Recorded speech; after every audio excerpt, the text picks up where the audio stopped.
The heavy thud of my suitcase hitting the rain-soaked grass echoed loudly in the quiet suburban neighborhood. "Get your trash off our property and do not ever come back," my sister Britney screamed from the front porch, her perfectly manicured finger pointing toward the street. Beside her, my brother Dion was dangling my old, worn-out laptop by its screen, laughing as if he held the ultimate punchline to a joke I was not in on. I stood there shivering in the cold evening air, staring at the family who had just tossed me out like garbage. What they did not know was that my so-called cheap laptop contained the master codes to a cybersecurity firm worth more than their entire lives combined. Before I tell you how I turned their cruel eviction into the ultimate revenge, let me know where you are watching from in the comments below. Hit the like button and subscribe if you believe karma always collects its debts. My name is Naomi. I am 28 years old, and I never thought my own flesh and blood would leave me stranded on a wet lawn in the middle of the night. I had always been the black sheep of the family. Growing up in our upscale neighborhood in Connecticut, my parents Richard and Eleanor made it abundantly clear that success was measured by flashy titles and designer clothes.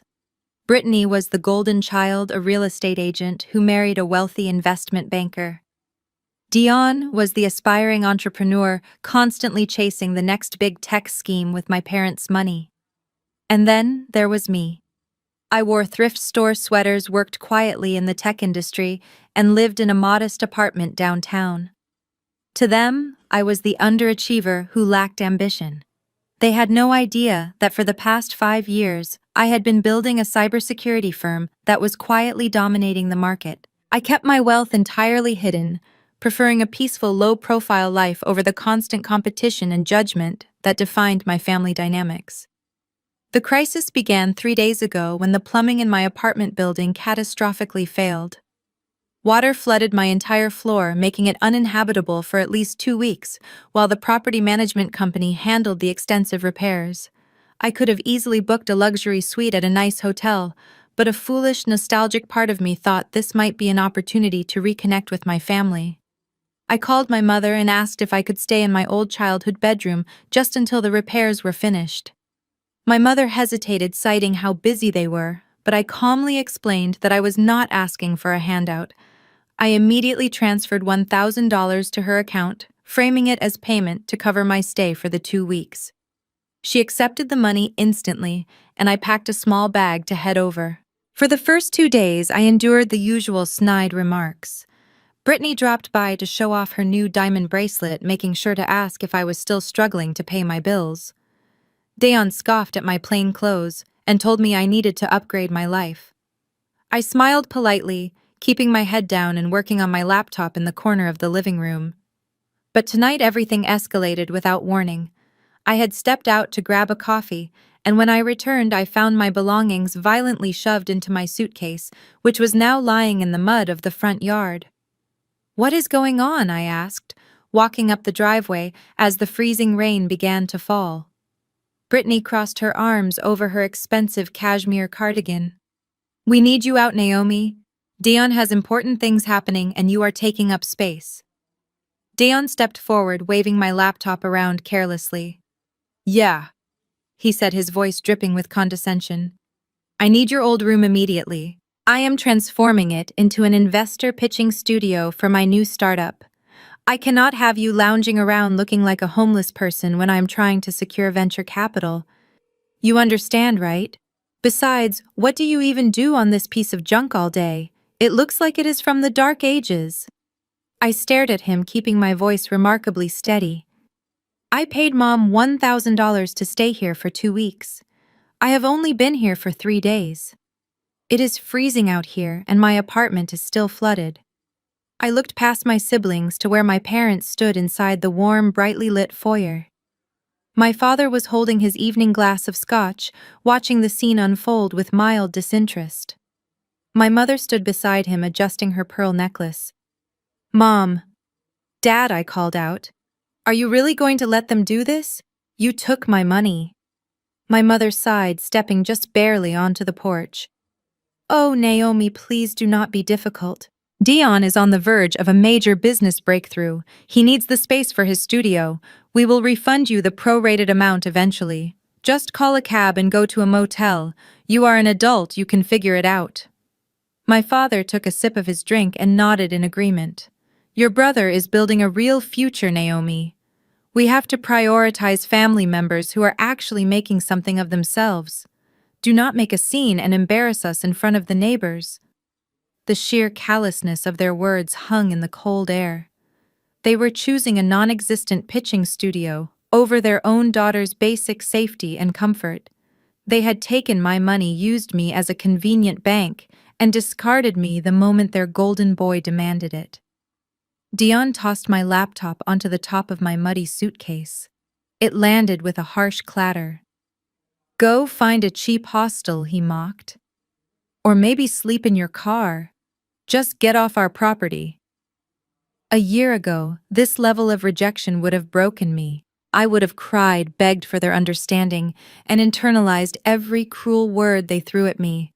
But as I stood there in the rain, looking at the smug faces of my siblings and the indifferent postures of my parents, I felt absolutely nothing. No tears formed in my eyes. No lump rose in my throat.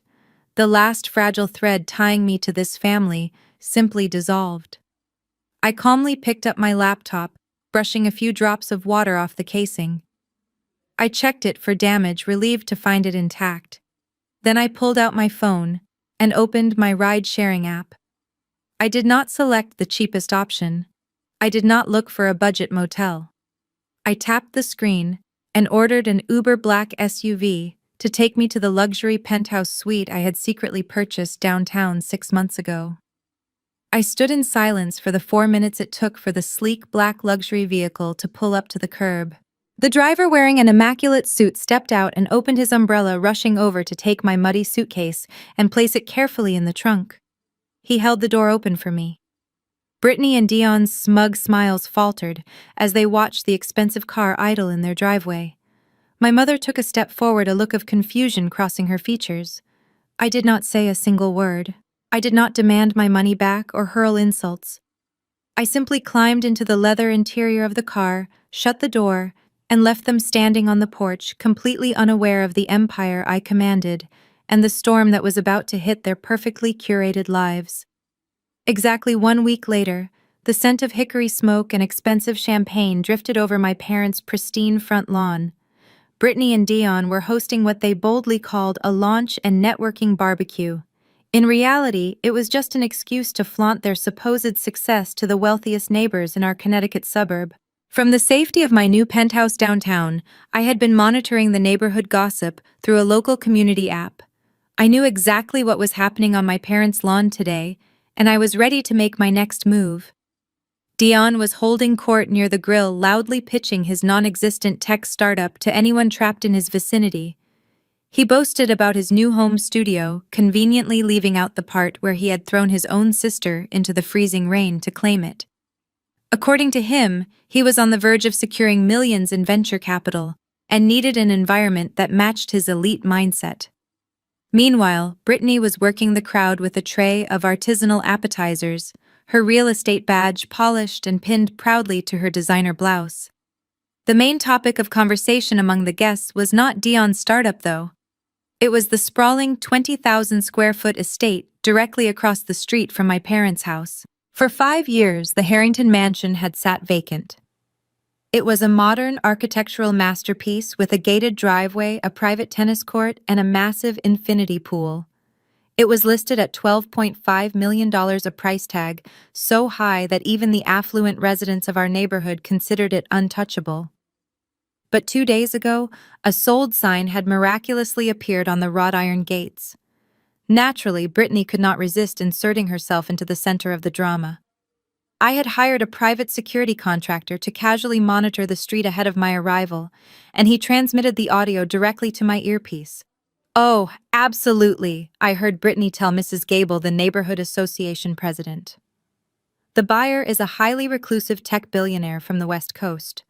I cannot disclose too many details due to my strict non-disclosure agreements, but let us just say I played a very crucial advisory role in the transaction. They wanted the absolute best agent in the area to consult on the neighborhood dynamics. It was a complete and utter lie." Britney had absolutely nothing to do with the sale. I knew this for an undeniable fact because I was the one who bought the property. When my cybersecurity firm went public earlier that year, my net worth skyrocketed into the nine-figure range. I had kept the money hidden, funneling it into quiet investments and offshore accounts while I lived my simple life. But the night my family threw me out, something inside me snapped. I no longer wanted to hide. I wanted to build an empire right on their doorstep and force them to look at it every single day. Purchasing the Harrington mansion entirely in cash took less than 48 hours. Expediting the luxury moving company took another 2 days. The timing of their little backyard celebration was simply the perfect stage for my return. As the party reached its peak, a low, powerful rumble interrupted the soft jazz playing from my parents' outdoor speakers. 3 massive, immaculate moving trucks turned the corner and began backing into the grand driveway of the Harrington estate.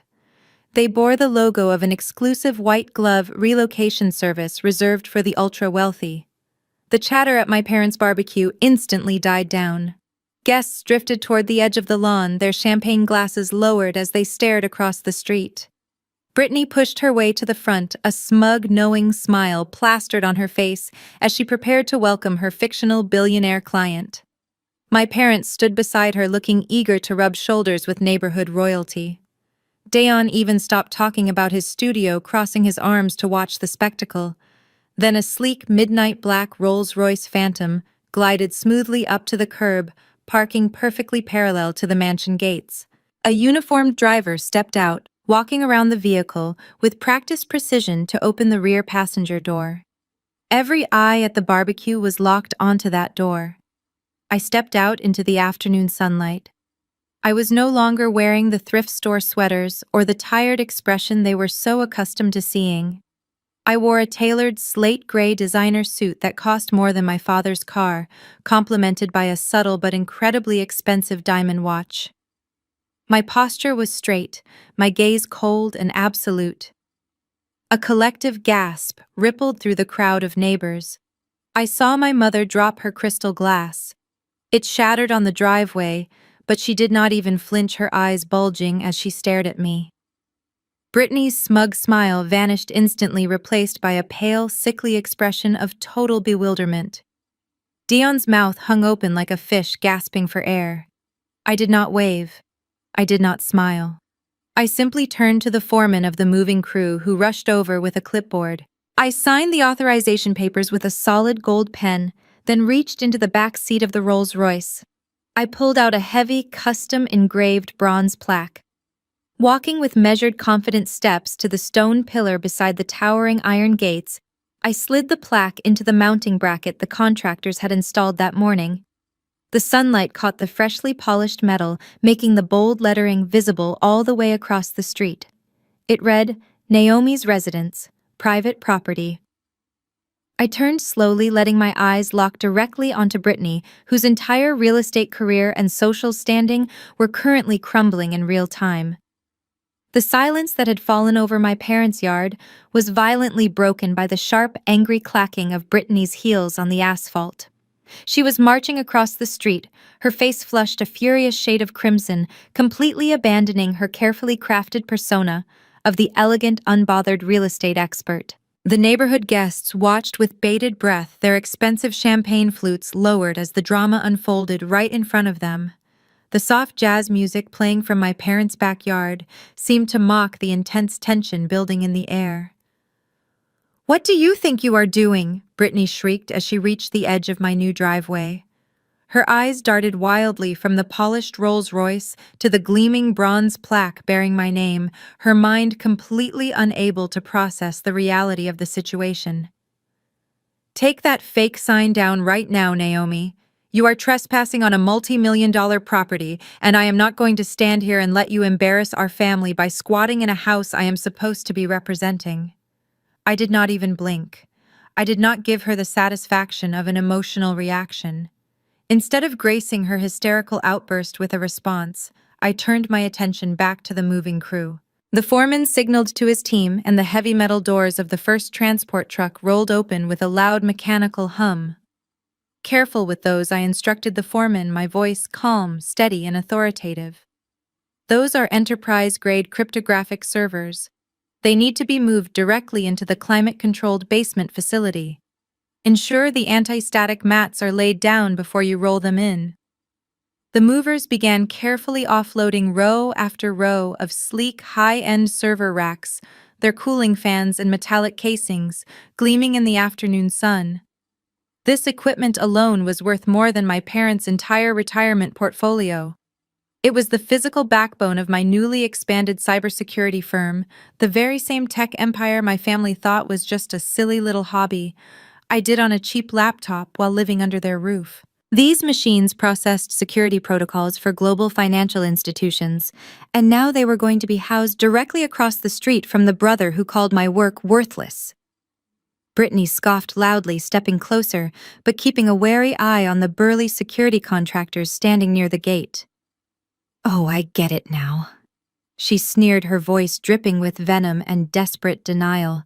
"You found yourself some rich old sugar daddy. Is that it? You are playing the role of a pathetic sugar baby renting out this mansion for a weekend just to put on a show and make us jealous. This is a new low even for you, Naomi. How much is he paying to rent these ridiculous computer props?" She pulled her phone from her designer purse, jabbing a manicured finger at the screen with aggressive force. "I am calling the police right now. I actually know the buyer of this estate. My firm has connections with the billionaire who purchased it, and I know for a fact he did not authorize some washed-up, jealous sister to squat on his lawn. You are going to be arrested, Naomi. They are going to haul you away in handcuffs in front of the whole neighborhood, and Mom and Dad are not going to bail you out this time." Across the street, I could see my parents and Dion hovering at the edge of their manicured lawn. They were too cowardly to cross the street themselves, but eager to watch Britney put me in my place. Dion was smirking, clearly enjoying the thought of me being humiliated and dragged away by the authorities. My mother had her arms crossed, shaking her head in theatrical disappointment. I let Britney dial the first 2 digits of the emergency number. I let her feel that fleeting sense of control. Then I finally acknowledged her. I reached into the leather portfolio I had brought from the car and pulled out a thick, heavily watermarked document. It was crisp, official, and bore the unmistakable gold seal of the county clerk's office. "You can put the phone away, Britney," I said, my tone as cold and hard as the marble pillars framing my new front door. "The police are not going to arrest someone for standing on their own property." Britney froze, her thumb hovering over the screen. "What are you talking about?" she snapped, though a flicker of genuine panic finally crossed her eyes. I stepped forward and held the document up just enough for her to see the bold, capitalized print at the top. It was the master deed to the Harrington mansion, and right there, printed clearly on the ownership line, was my full legal name. "I did not rent this house, Britney," I said slowly, ensuring my voice carried across the quiet street so every single nosy neighbor could hear the truth. "And there is no sugar daddy. When I heard the house was listed for $12.5 million, I wanted to make absolutely sure there were no delays. So I bypassed your little real estate agency entirely. I went directly to the seller and handed them a $2.5 million cash offer over the asking price simply to close the deal in 48 hours. Britney's phone slipped from her trembling hand, hitting the paved driveway with a sharp, echoing crack. The sharp crack of the phone hitting the pavement seemed to break the spell that had kept my parents frozen on their lawn. Seeing her precious golden child completely speechless and shaking my mother, Susan finally decided to intervene. She marched across the street, her expensive heels clicking aggressively with my father Richard trailing closely behind her. Dion stayed back just a few steps, his arrogant smirk completely wiped from his face. Susan pushed past the burly security guards, who immediately stepped forward to intercept her. I held up my hand, signaling the guards to stand down. I wanted the entire neighborhood, who were now openly eavesdropping from the edge of my parents' yard, to hear every single word of this exchange. "Naomi, what on earth is going on here?" my mother demanded, her voice shrill and commanding. "Why is your sister looking like she just saw a ghost? And what is this nonsense about you buying the Harrington estate?" I calmly held out the master deed for her to read. It is not nonsense, Mom. It is a fact. I own this property, free and clear. My father adjusted his glasses, leaning in to read the document. His face went completely pale. Susan snatched the thick paper from my hands, her eyes scanning the legal jargon and my signature at the bottom. For a fleeting second, I thought I might actually receive an apology. I thought she might acknowledge the terrible mistake they made last week by throwing me out into the rain. Instead, her expression hardened. The gears in her head turned as she processed my immense hidden wealth, and she immediately calculated how it could benefit her favorite children. Well, she began, her tone instantly shifting from angry to condescendingly practical. This is certainly a surprise, Naomi. I had no idea you were hiding this kind of money from your own family. But honestly, this works out perfectly. I raised an eyebrow. Perfectly for whom? For all of us, Susan said, waving her hand toward the massive stone facade of my new home. You are a single woman, Naomi. You do not need 20,000 square feet and a private tennis court all to yourself. It is completely absurd and selfish. Britney and her husband are trying to start a family soon, and they need a proper estate to raise children. And Dion desperately needs the basement facility for his tech startup. He can use those servers you just brought in. You can take the guest house in the back, and we will move the rest of the family into the main mansion. It is the only logical solution. A collective murmur of absolute disbelief rippled through the crowd of neighbors still watching from across the street. Even Mrs. Gable looked appalled by my mother's sheer audacity. You threw me out of your house in the middle of the freezing rain just 7 days ago, I said, my voice steady and echoing clearly across the driveway. You took my $1,000, let Dion insult me, and told me to go sleep in my car. And now you think you are going to move into my $12 million home? We are family, Susan snapped, stepping closer and trying to use her old tactics of intimidation. Family shares their blessings. You owe this to your sister.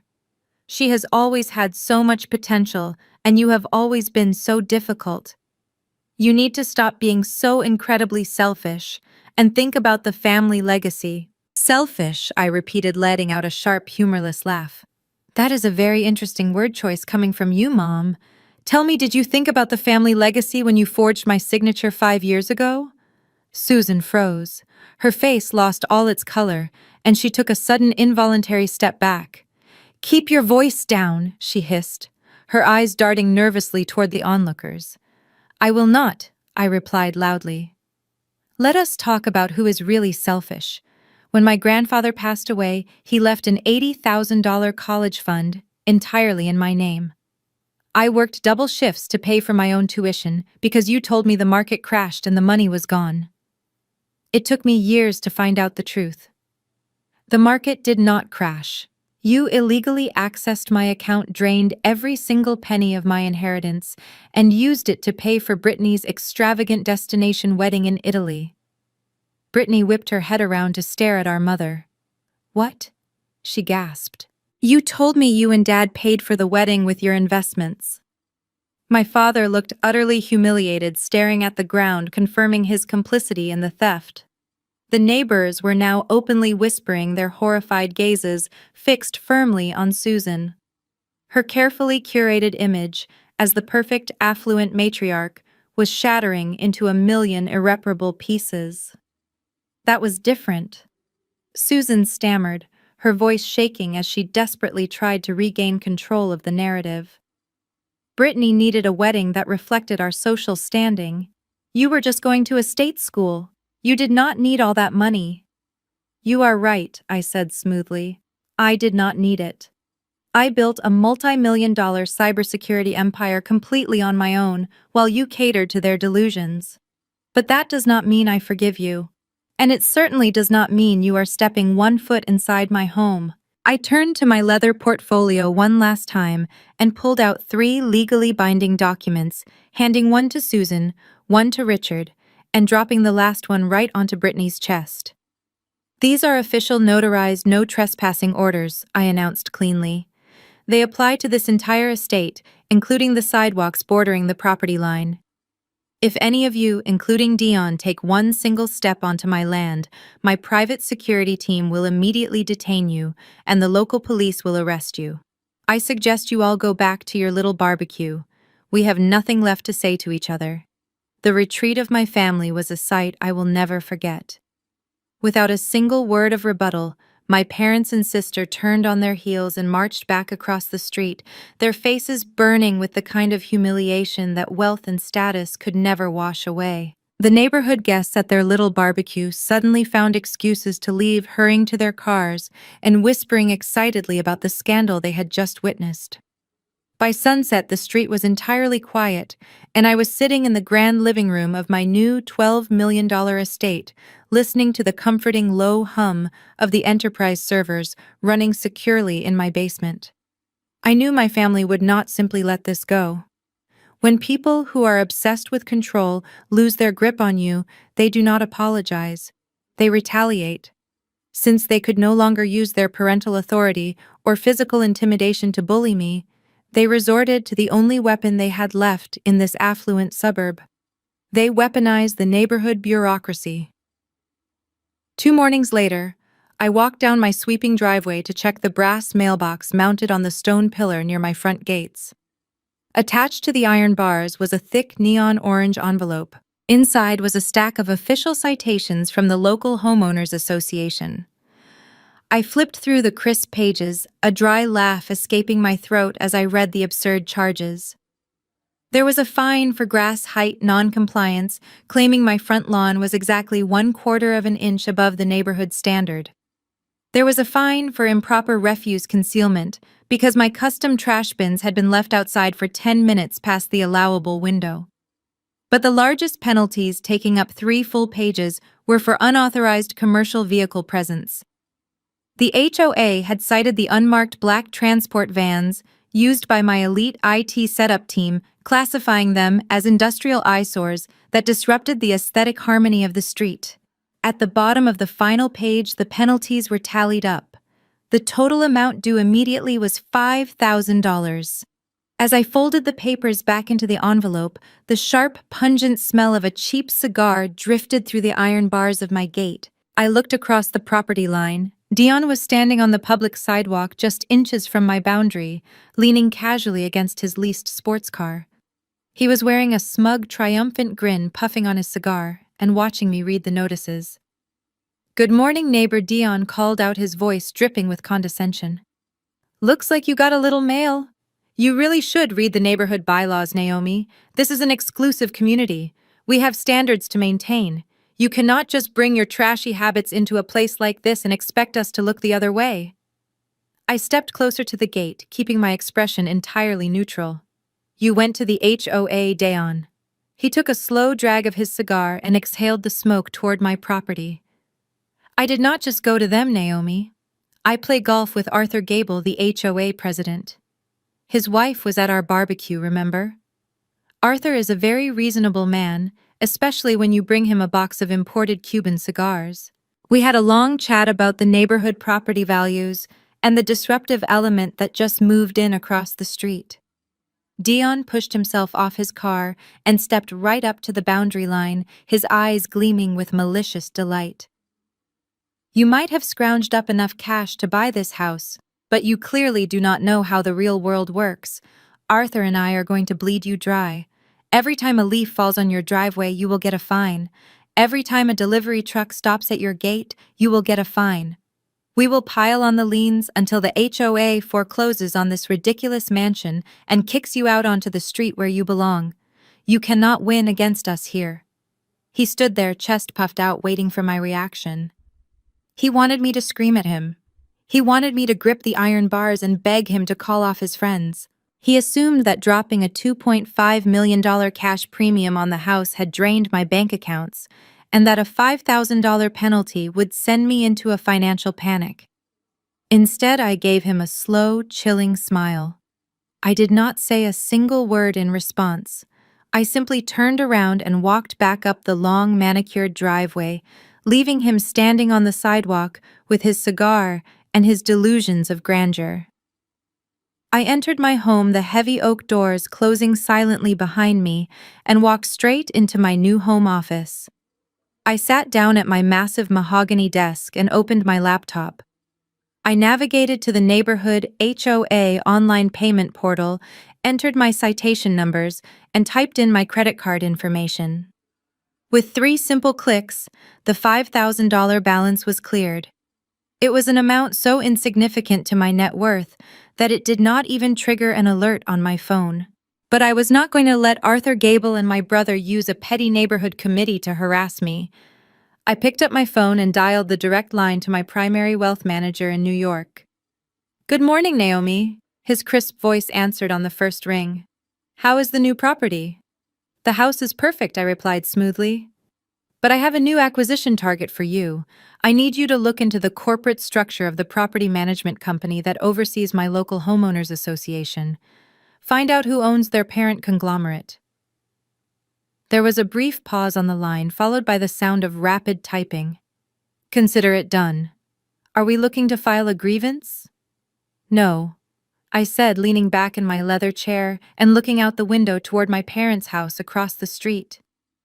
"I do not want to file a grievance. I want to buy the entire management company. I want a controlling stake by Friday." While I waited for my wealth manager in New York to execute the hostile takeover of the HOA management company, my sister was busy orchestrating her own spectacular downfall. Britney's entire identity was wrapped up in being the successful, wealthy daughter of our family. My cash purchase of the Harrington estate had completely shattered her reality. Instead of accepting defeat or reflecting on her terrible behavior, she became obsessed with proving that my money was dirty. She could not fathom a world where the sister she had mocked and thrown into the rain was legitimately more successful than she would ever be. As a licensed real estate agent, Britney had access to the multiple listing service and various proprietary financial background check databases.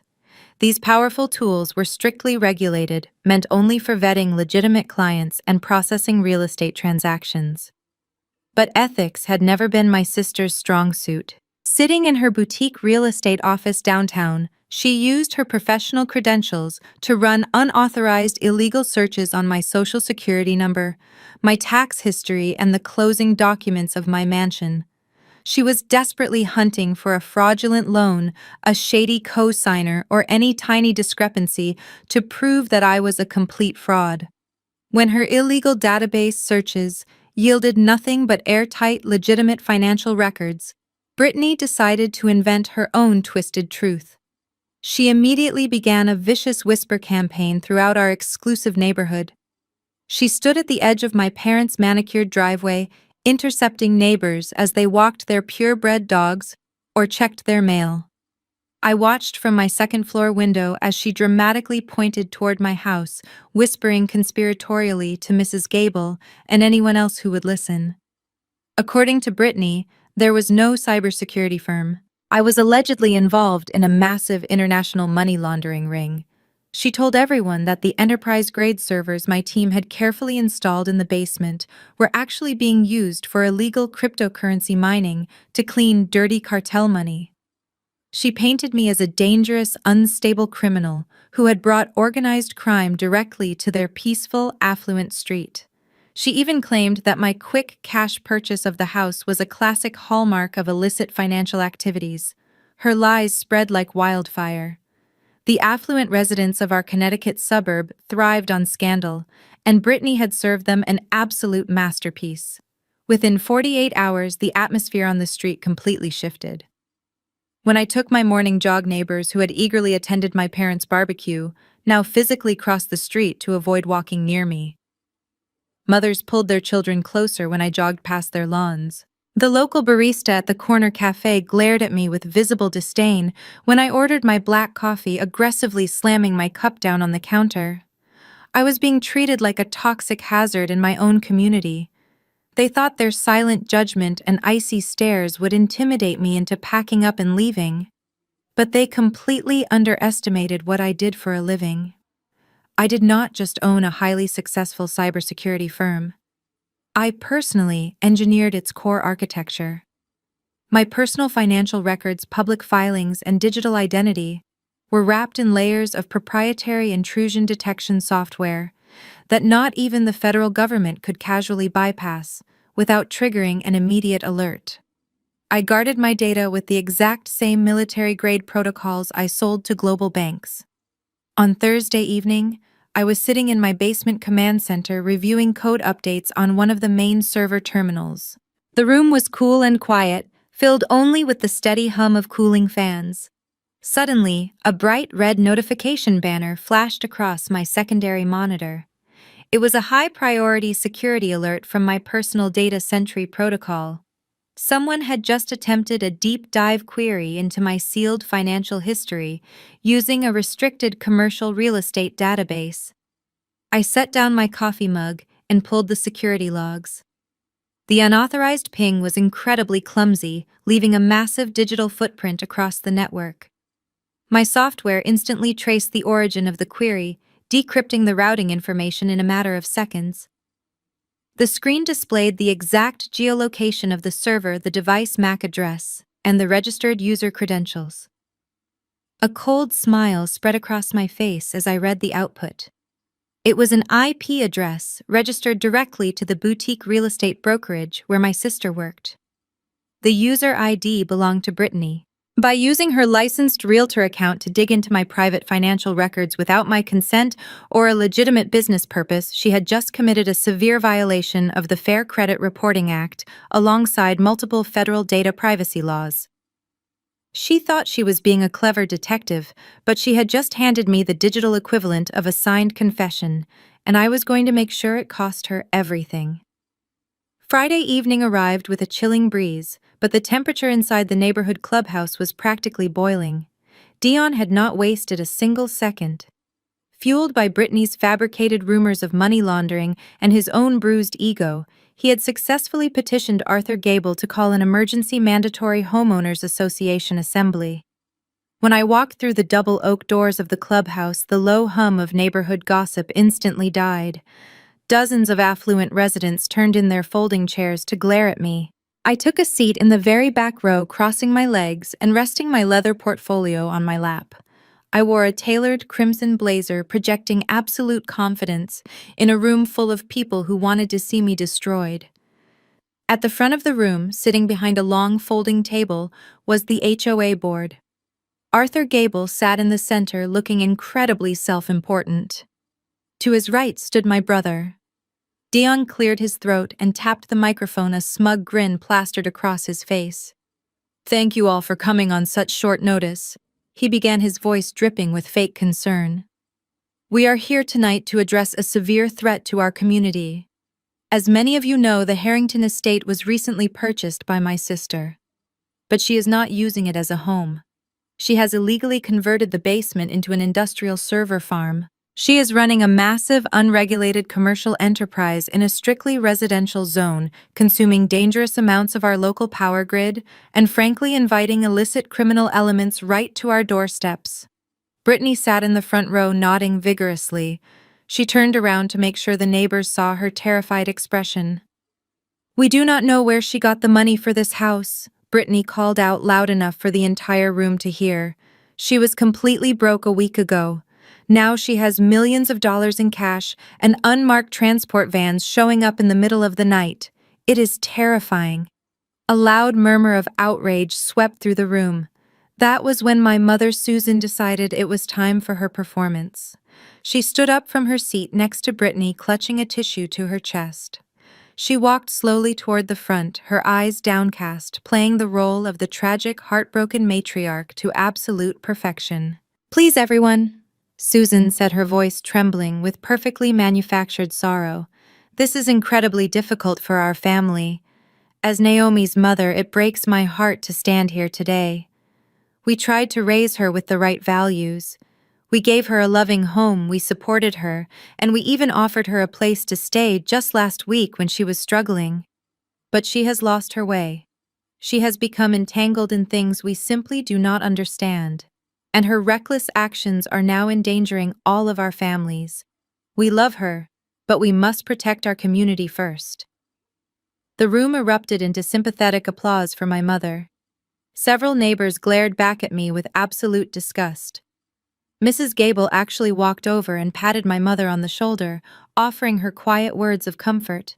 It was a masterclass in manipulation. My family was publicly humiliating me, branding me a criminal, and painting themselves as the noble victims who were forced to make a difficult sacrifice for the greater good of the neighborhood.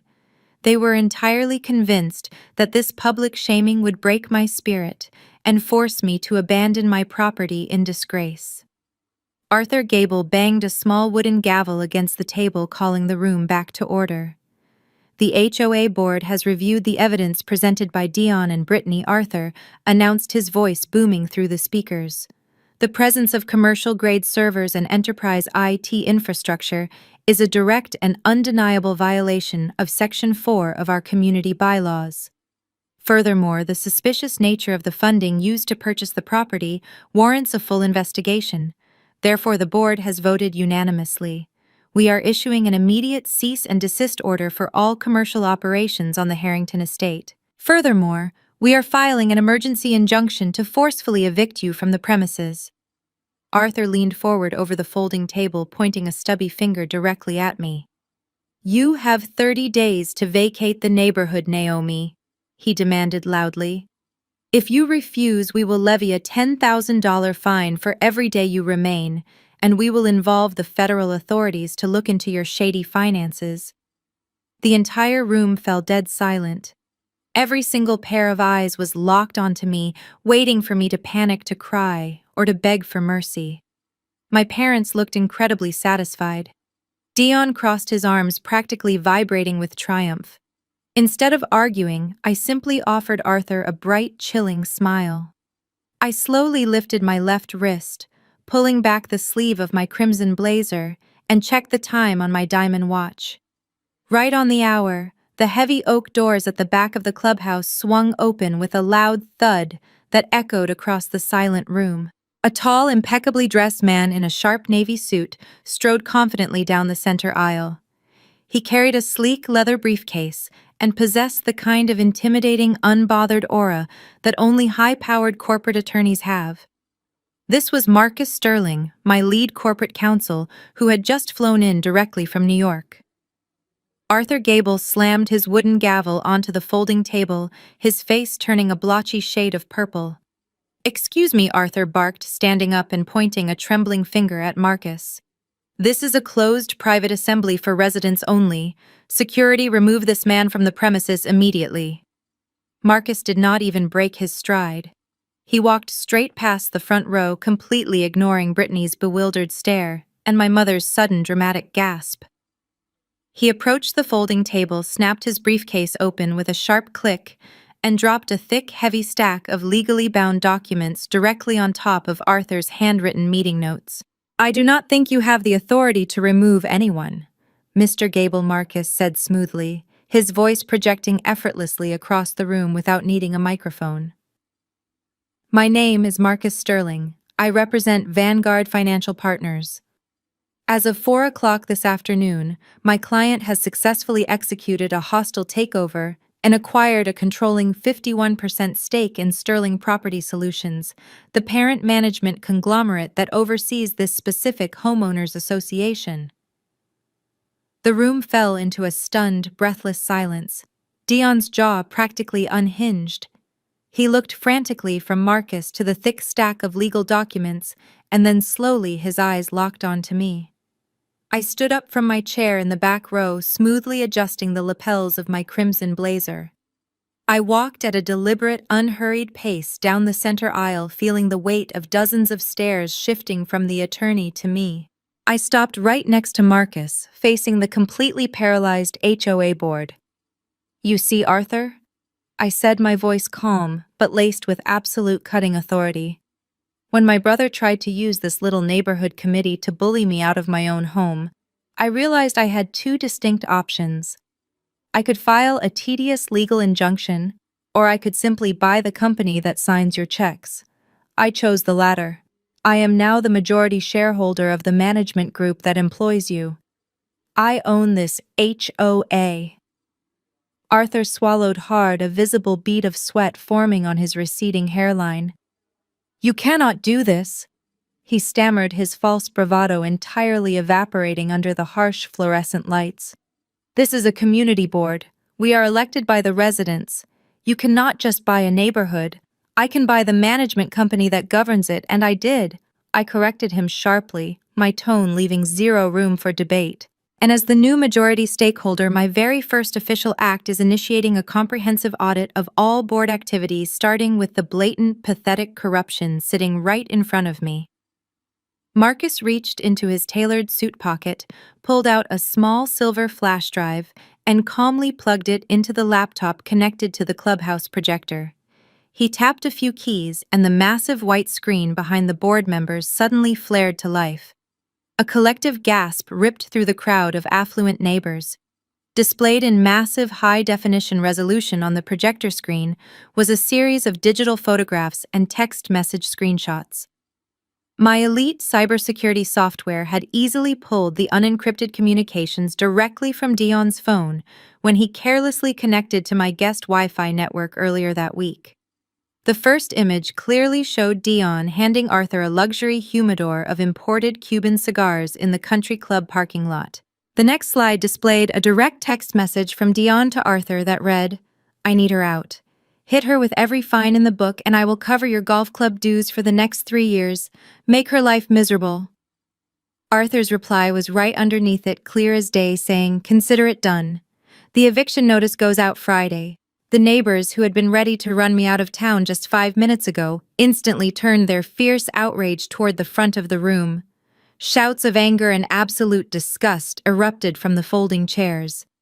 Mrs. Gable stood up looking entirely mortified by her husband's very public exposure. My parents sank lower into their seats, their faces pale with shock, as they realized their golden boy had just been outed as a bribing fraud. "Arthur, your position as HOA president is immediately terminated," I announced, my voice cutting cleanly through the growing chaos in the room. "You are fired. Furthermore, my legal team will be forwarding these exact files to the State Attorney General for a formal investigation into corporate bribery and extortion. You used your official position to harass a resident in exchange for luxury goods and financial favors. You are going to lose a lot more than just your little wooden gavel." Arthur collapsed back into his folding chair, his face buried in his hands. Dion looked like he wanted the floor to open up and swallow him whole. Britney and my parents were completely frozen, trapped in the front row as the entire neighborhood turned against them. I turned my attention to the microphone on the table, leaning in so the entire room could hear my next words perfectly clearly. "Now let us discuss the fate of my family." The silence in the clubhouse was absolute as my words hung in the air. I did not wait for my parents to formulate an excuse or for Britney to start another hysterical crying fit. I simply turned around and walked down the center aisle, my corporate attorney matching my pace. The sea of affluent neighbors parted for me, their faces a mixture of awe and terror. I walked out into the cool evening breeze, leaving my family to face the wrath of the community they had tried to turn against me. For the next 3 days, my phone was blissfully quiet. The neighborhood was entirely peaceful. There were no more neon orange envelopes taped to my gates. There were no more whispers when I took my morning jog. The HOA board was completely dissolved, and my legal team was busy restructuring the management company to my exact specifications. I assumed my family was hiding inside their house across the street, too ashamed to show their faces. But I underestimated their greed. When brute force and public humiliation failed, they resorted to their oldest and most effective tactic: emotional manipulation. On Tuesday afternoon, my phone rang. The caller ID displayed my mother's name. I let it ring 3 times before pressing accept, curious to hear what kind of narrative she had spun to justify her actions. "Naomi, darling." Susan's voice floated through the speaker. It was thick with artificial sweetness, completely devoid of the venom she had spewed at the clubhouse just days prior. I did not respond. I just let her talk into the silence. "Listen, sweetheart." She continued, her tone shifting to sound heartbroken and reflective. "Your father and I have done a lot of soul-searching over the past few days. Things got so out of hand and emotions were running incredibly high. We forgot what truly matters. We are family, Naomi. Family fights, but at the end of the day, blood is thicker than water. We want to make things right. We want to apologize properly. Please come over for dinner tonight. Just the four of us. No neighbors, no drama. Just a chance to heal. I stared out the massive window of my home office, looking across the street at their perfectly manicured lawn. I knew exactly what this was. Susan never apologized unless she wanted something. When I was 17, she gave me a heartfelt apology for missing my science fair, right before asking me to give up my weekend to write Britney's college admissions essay. The pattern was etched into my brain. They had finally realized that my wealth was real, that my power in this neighborhood was absolute, and that their only path to that money was through fake reconciliation. I could have said no. I could have blocked her number and never spoken to them again. But a dark, satisfying curiosity took over. I wanted to see exactly how far they were willing to push this charade. "I will be there at 7, I said, and ended the call before she could fake another sweet sentiment. At exactly 7 o'clock, I walked across the street. I wore a simple black dress, leaving the designer accessories at home. I wanted them to focus entirely on the conversation. My father opened the door before I even knocked, offering a stiff, incredibly awkward smile.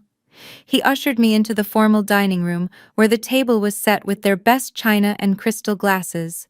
Susan rushed over, trying to pull me into a hug, but I took a step back, letting her arms fall uselessly to her sides. She recovered quickly, forcing a bright smile and gesturing for me to sit at the head of the table. But the most surprising detail was not the extravagant meal or the fake smiles. It was the person sitting at the opposite end of the long mahogany table, Dion. He was not wearing his usual casual clothes. He was dressed in a sharp, tailored suit that looked brand new. His hair was slicked back and he looked entirely too eager. Sitting directly in front of him on the lace tablecloth was a thick, glossy, professionally bound folder. "I thought this was just the four of us," I said, looking directly at my mother. "I distinctly remember you saying no drama." Dion stood up quickly, raising his hands in a gesture of peace. "Naomi, please," he said, using a smooth, practiced voice that made my skin crawl. "Mom is right. We let things get totally out of hand. I was stressed, you were stressed, and we handled it terribly. I am here to personally apologize. I respect you, Naomi. I really do. You built an incredible empire, and I should have recognized that." He picked up the heavy, glossy folder and walked over to my side of the table. He slid it carefully across the polished wood until it rested right next to my dinner plate. The cover page featured a sleek, minimalist logo for a tech startup I had never heard of. I looked down at the folder, then back up at my brother. "What is this, Dion?" "This is the future," he said, his eyes practically gleaming with greed. "I know we have had our differences, but we are both brilliant minds in the tech space. You have the capital and I have the vision. This is the prospectus for my new venture. I have the entire business model mapped out. All I need is the initial seed funding to get the servers running and hire a dedicated development team." My father leaned forward, nodding enthusiastically. "It is a brilliant concept, Naomi. Your brother has really outdone himself this time." Susan placed a hand over her heart. "We are so incredibly proud of both of you. Imagine what you could accomplish if you combined your resources. This is how we heal, Naomi, by building a legacy together." I kept my hands folded carefully in my lap. I did not even touch the glossy folder. "And how much seed funding are you looking for, Dion?" He puffed out his chest, completely oblivious to the trap he was walking into. $500,000 for a 20% stake in the company. It is a steal, honestly. And frankly, considering everything we have been through, investing in your brother's future is the right thing to do. It is your duty as family to help me get this off the ground." I looked at the three of them, their eyes wide with expectation, completely convinced that their ridiculous dinner had worked. They genuinely believed I was going to hand over $500,000 to the brother who had thrown my laptop in the mud. I slowly reached out and placed my hand on top of the prospectus. The glossy cover of the prospectus felt slick beneath my fingers. I did not open it to admire his grand vision. I opened it to dissect his delusion. I flipped past the colorful, overly designed title page and went straight for the technical architecture and compliance sections. It only took me 2 minutes of scanning the executive summary and the data flow charts to realize exactly what I was looking at. Dion sat back in his chair with a smug, expectant grin, waiting for me to pull out my checkbook and hand over a fortune. Instead, I let out a sharp, genuine laugh. "This is a joke, right?" I asked, dropping the folder back onto the lace tablecloth. Dion's confident smile faltered instantly. "Excuse me," he said, his tone turning defensive. I leaned forward, tapping my manicured nail directly against his open pages. "You are asking for $500,000 to build an application that already exists, Dion. This entire user interface and the core functionality is a blatant, poorly disguised copy of a productivity app that launched 3 years ago. You did not innovate anything. You just changed the color scheme from blue to neon green and renamed the tabs. But that is not even the worst part." I continued, flipping to page 12 and pointing at a complex diagram. "Look at your data processing framework. You have structured this software to intentionally bypass standard user consent protocols and secretly scrape background location and financial data from the user's phone. That is not a clever monetization strategy, Dion.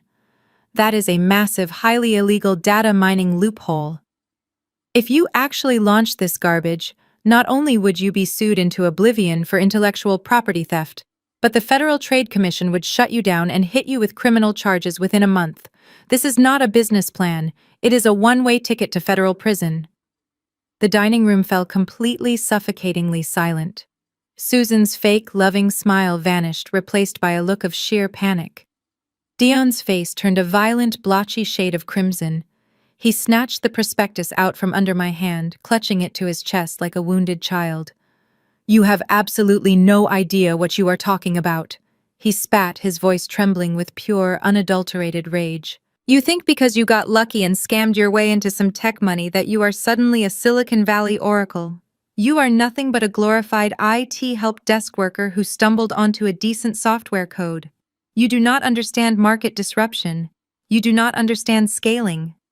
Before I could even respond to his pathetic insult, my father slammed his hand flat against the mahogany table, making the fine crystal glasses rattle. "That is enough," Naomi Richard barked, his face tight with furious indignation. "How dare you sit at our table, eat our food, and speak to your brother that way? We invited you over here to make peace, and the very first thing you do is try to destroy his dreams out of pure, petty jealousy." "Jealousy," I repeated, raising an eyebrow at my father's absolute delusion. "I am trying to keep him from getting indicted." "Dion is a visionary," Richard shouted, completely ignoring my warning. "He sees the big picture, the market potential, the incredible things that narrow-minded, cynical people like you simply cannot comprehend." "You got lucky, Naomi. Pure, blind luck. That is the only reason you have that house across the street. Dion is actually building something from the ground up with his own intellect, and you are just too bitter and selfish to support him. You have always been like this, always trying to tear your siblings down to make yourself feel important. If you cannot see the absolute genius in your brother's work, then keep your money. He does not need it anyway."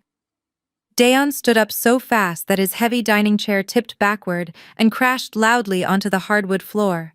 He was breathing heavily, his eyes locked onto mine with a look of absolute, unhinged hatred.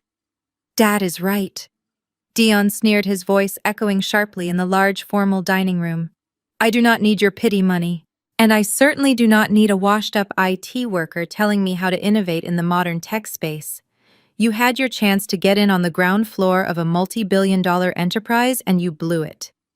He shoved his ruined prospectus into his expensive leather briefcase and snapped the brass lock shut with a sharp click. "I have a meeting next Thursday with one of the most exclusive, massive venture capital firms on the entire East Coast." Dion bragged, his chest puffed out with arrogant pride. "They operate completely anonymously because they only deal with elite, high-tier innovators. They have already reviewed my preliminary pitch, and they are practically begging to fund my entire seed round. When I walk out of their high-rise office with a $10 million check, do not come crawling back to me asking for a piece of the pie. Dion turned his back on me, marching out of the dining room and slamming the heavy front door behind him so hard that the living room windows rattled in their frames. I sat quietly at the table, looking at my parents' furious, judgmental faces, fighting the overwhelming urge to smile. What Dion did not know was exactly who owned that anonymous venture capital firm. The days leading up to Dion's highly anticipated Thursday meeting were a spectacle of absolute financial recklessness. I watched the entire disaster unfold from the massive bay windows of my second-floor home office. Dion was convinced that to secure a massive check from an elite venture capital firm, he had to walk into their boardroom looking like he was already a billionaire. He fully embraced the fake it until you make it mentality, completely ignoring the fundamental reality that actual wealthy investors can spot a desperate fraud from a mile away. By Monday morning, a bright orange rented Lamborghini Aventador was parked squarely in my parents' driveway. Dion had completely drained his personal bank accounts and convinced Britney to empty her own emergency savings just to cover the exorbitant weekly rental fee and the massive insurance deposit. He parked the blindingly bright vehicle diagonally across the concrete, ensuring it caught the sunlight and commanded attention from anyone driving past. He strutted around the neighborhood in a brand-new custom-tailored Italian suit, aggressively revving the engine of the rented sports car every time he saw me standing near my windows. He thought he was intimidating me. In reality, I was taking mental notes on exactly how much crippling debt they were eagerly accumulating. But a rented luxury car and a nice suit were not enough to secure venture capital. Dion needed a working digital prototype of his application to present at the pitch meeting. Hiring a freelance development team on a rush order required immediate massive amounts of liquid cash. Since Dion and Britney had already squandered their available assets on outward appearances, they turned their predatory sights on the only people left who would blindly fund their delusions: our parents. Through the neighborhood gossip mill and the frantic phone calls my mother made to local contractors to abruptly cancel her kitchen renovations, the truth quickly became obvious. Britney, using her real estate license and her supposed expertise in market trends, had sat our parents down at the formal dining room table and pressured them into taking out a massive second mortgage on their home. She spun a beautiful, convincing lie. She promised Richard and Susan that Apex Capital, the legendary East Coast firm Dion was pitching to, was guaranteed to fund his startup. She swore that within a month, Dion would use his multi-million-dollar advance to pay off the second mortgage, buy them a vacation home in the Hamptons, and finally prove to the world that he was the true genius of the family. Driven by their desperate need to validate their golden boy and their lingering humiliation from the clubhouse incident, my parents agreed. They signed away the equity they had spent 30 years building, handing over hundreds of thousands of dollars to Dion so he could pay a cheap offshore coding farm to slap together a barely functional prototype of his stolen application idea. They were practically radiating smug satisfaction, absolutely certain that their financial gamble was about to elevate them to a level of wealth that would dwarf my cybersecurity empire. They had no idea they were walking blindly into a trap I had carefully set years ago. On Wednesday afternoon, exactly 24 hours before Dion's life-changing meeting, I was sitting at my mahogany desk sipping a cup of black tea. My secure corporate terminal chimed with a high-priority encrypted email notification. I set my teacup down and unlocked the screen. The email was from the managing director of Apex Capital, forwarding a final meeting agenda and an attached digital portfolio for my ultimate approval. When my cybersecurity firm first went public and my net worth exploded, I did not just let my money sit dormant in offshore bank accounts. I diversified. I created Apex Capital, a highly exclusive private venture firm dedicated to funding next-generation tech infrastructure. Apex Capital was known in the industry as a kingmaker. Securing a meeting with them was nearly impossible, and getting a term sheet meant instant industry credibility. Because I valued my privacy and wanted to avoid the exhausting spotlight of the financial press, I structured the firm using multiple shell corporations and strict non-disclosure agreements. On paper, Apex Capital was run by a board of senior directors.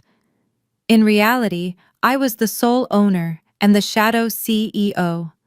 Not a single dollar of funding was ever approved without my direct authorization. I clicked on the attachment.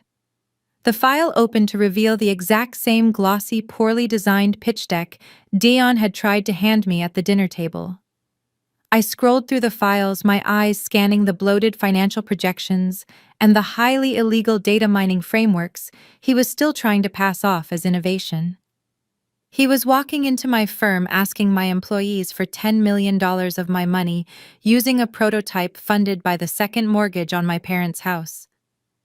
I picked up my secure phone and dialed my managing director. "Good afternoon, Naomi," he answered promptly. "I sent over the final files for tomorrow's pitch. The founder is incredibly aggressive and somewhat arrogant, but we are prepared to hear him out.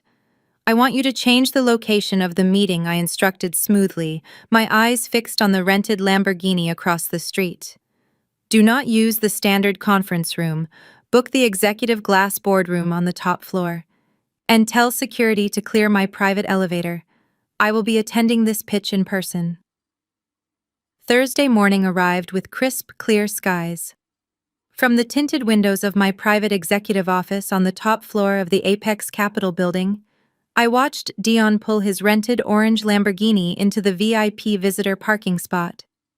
He stepped out, adjusting the lapels of his custom Italian suit, looking every bit the arrogant visionary he desperately wanted to be. He was completely unaware that he was walking directly into the lion's den. My managing director greeted him in the lobby and escorted him to the executive glass boardroom. True to our firm's famous anonymity protocols, Dion was left alone in the massive soundproof room. At the far end of the long mahogany table was a wall-sized telepresence screen. I was sitting just 2 doors down in my secure control center, logging into the secure video conference system. I kept my camera turned off, displaying only the sleek silver logo of Apex Capital on his screen. I activated the high-grade voice modulation software I used for these anonymous investor meetings. It lowered my pitch and stripped away any recognizable cadence, projecting a deep, authoritative, and entirely gender-neutral tone into the boardroom. "Welcome to Apex Capital, Dion." My modulated voice echoed smoothly through the boardroom's surround sound speakers.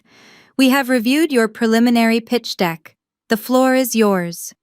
Dion stood up, practically vibrating with nervous excitement. He flashed a polished, practiced smile at the screen and launched into his presentation. For the first 10 minutes, he paced around the boardroom, spinning a web of absolute lies. He confidently claimed that his application already had 50,000 active beta testers. He pointed to fabricated charts boasting about a projected first-quarter revenue of $2.5 million. He spoke passionately about market disruption and his unique genius, taking full credit for a software architecture that I knew for a fact he had purchased from a cheap offshore coding farm using our parents' second mortgage. When he finally paused to take a breath, expecting praise, I leaned into my microphone. "Those are impressive user acquisition metrics," I stated coldly. "Let us move past the marketing pitch and discuss the actual engineering. Since you claim to be the sole architect of this platform, please explain the specific cryptographic hashing algorithm you are utilizing to secure the back-end database against external intrusion." Dion froze. The confident smile melted off his face. He blinked at the blank screen, his mind clearly racing to find a buzzword he had heard on a tech podcast. "Well," he stammered, pulling at his collar, "we utilize a highly robust cloud-based blockchain infrastructure to ensure maximum synergy across all data points." "That does not answer the question," I replied, instantly cutting him off. "Blockchain is a ledger system, not a hashing protocol.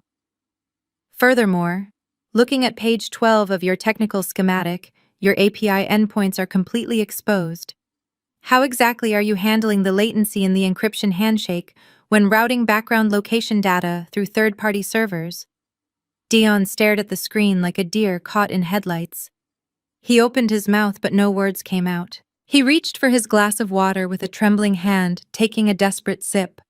"It is a proprietary method," he finally managed to say, his voice cracking slightly. "We are keeping the exact code under wraps until the funding clears to protect our intellectual property. You are attempting to mask illegal data mining as proprietary innovation," I countered ruthlessly. "Your data routing protocol intentionally bypasses standard user consent frameworks. It is a glaring compliance violation. Your technical foundation is entirely unstable, and frankly, it appears you lack even a fundamental understanding of basic software architecture." I watched through the camera feed as Dion physically withered. His face turned pale and sweat beaded on his forehead. The expensive Italian suit suddenly looked 2 sizes too big for him. He realized in real time that his fake it until you make it strategy had catastrophically failed. He was standing in front of what he believed was a billionaire investor, and he had just been exposed as a complete fraud. He lowered his head, waiting for me to disconnect the call and throw him out of the building. But I was not going to let him go that easily.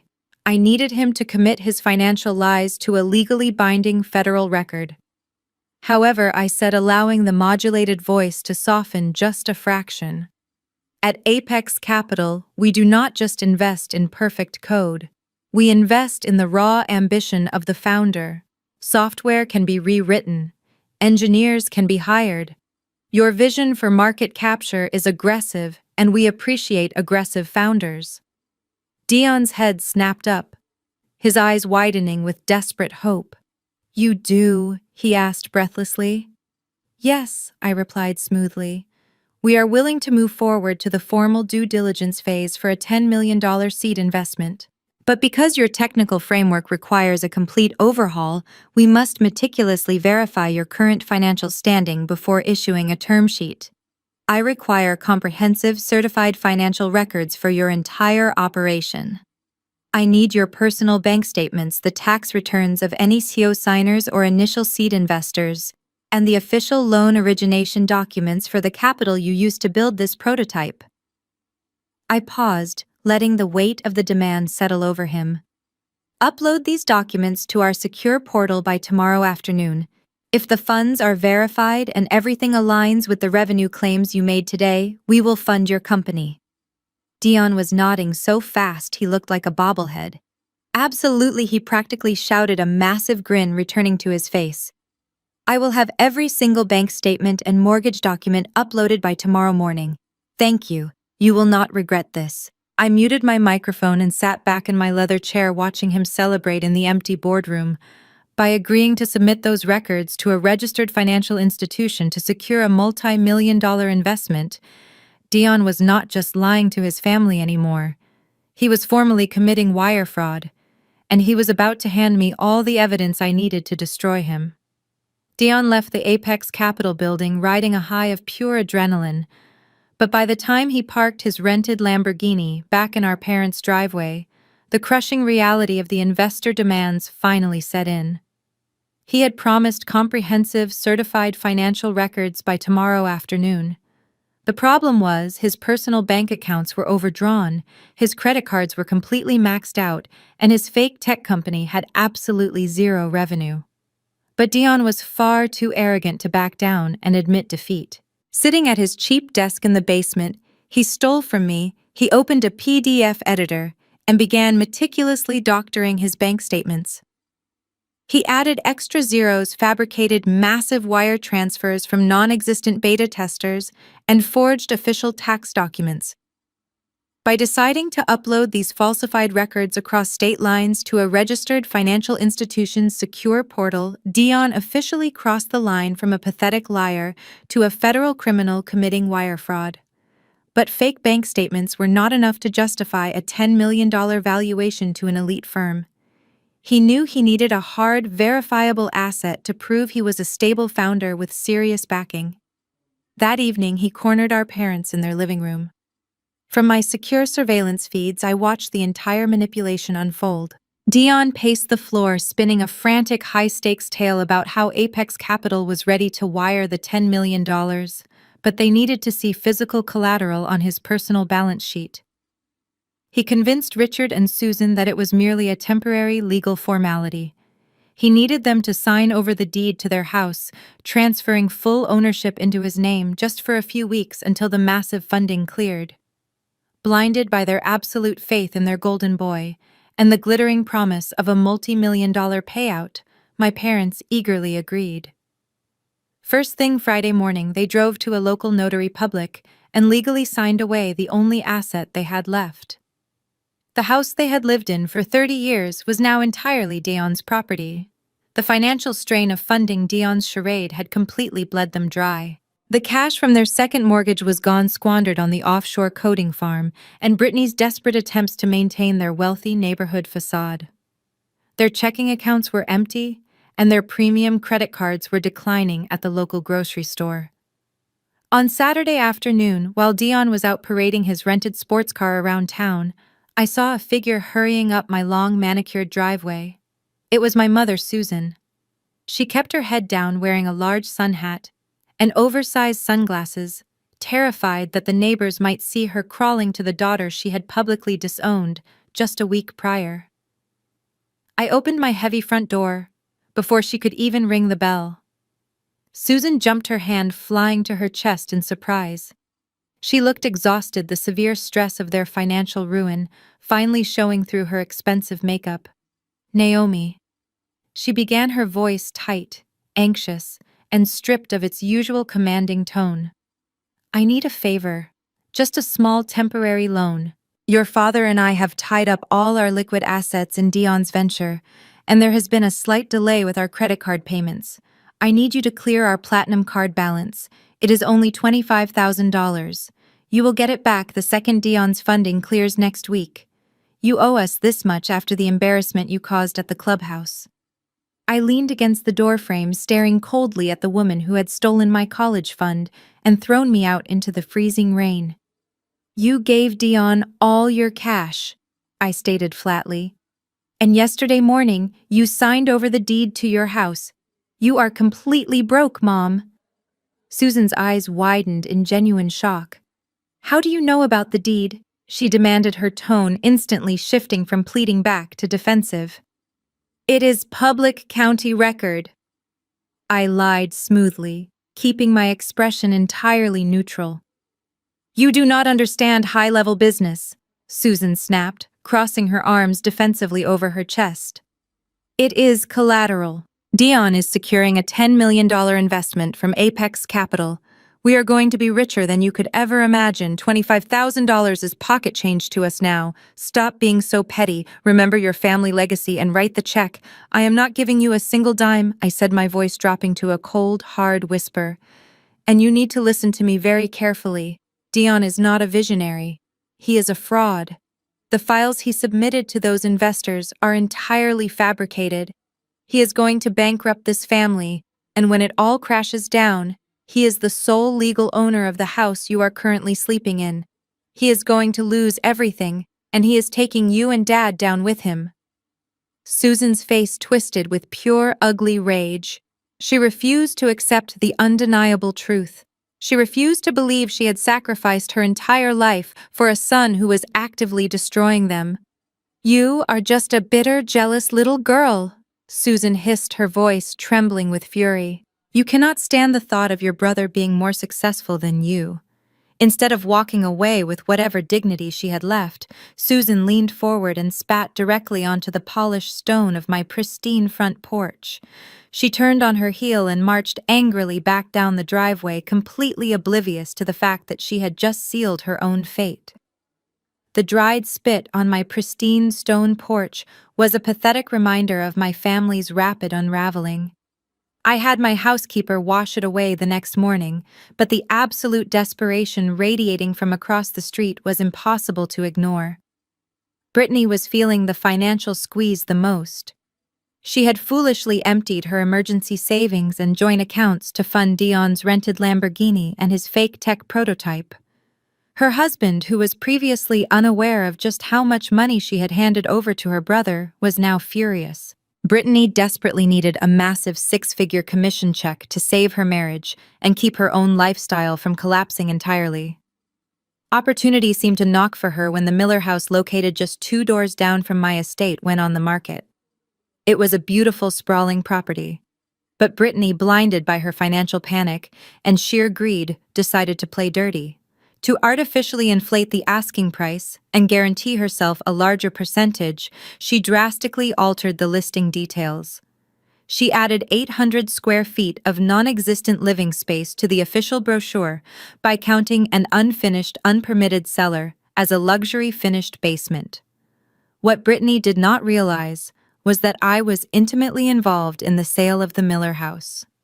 One of the top executive directors at my cybersecurity firm, a brilliant engineer named David, was relocating his family from the West Coast. I had personally offered to help him secure a property in my neighborhood. Furthermore, since my corporate takeover of the local HOA management company was now complete, I had unrestricted access to the exact, legally verified blueprints and zoning permits of every single home on the street. On Tuesday afternoon, David flew in to tour the house. I accompanied him to the showing, acting as his local advisor. When we walked up the paved driveway, Brittany was standing by the front door, adjusting her designer blazer and putting on her best fake welcoming smile. That smile instantly evaporated the second she saw me walking alongside her wealthy prospective buyer. We stepped inside the foyer, and Brittany immediately launched into her desperate, fast-talking sales pitch. She handed David a glossy, high-resolution brochure, aggressively pointing out the supposed square footage. She tried to rush us through the main floor loudly, praising the crown molding and the natural light, clearly trying to avoid taking us down to the basement. But I stopped her right in the middle of the living room. "Brittany," I said, my voice echoing sharply off the hardwood floors, "you have this property listed at 4,200 square feet. But the county tax records and the HOA master blueprints clearly state it is only 3,400. Are you illegally including the raw cellar in this calculation?" Brittany flushed a deep, angry red. Her eyes darted nervously toward David. "The cellar has been fully prepped for finishing," she stammered, her professional facade cracking. "It is entirely usable space, Naomi. You do not understand how real estate appraisals work in this luxury market." "I understand exactly what unpermitted space is," I replied smoothly, crossing my arms. "And I know for a fact the Millers never pulled a permit to finish that basement. You are artificially inflating the listing price by nearly $500,000 based on ghost square footage.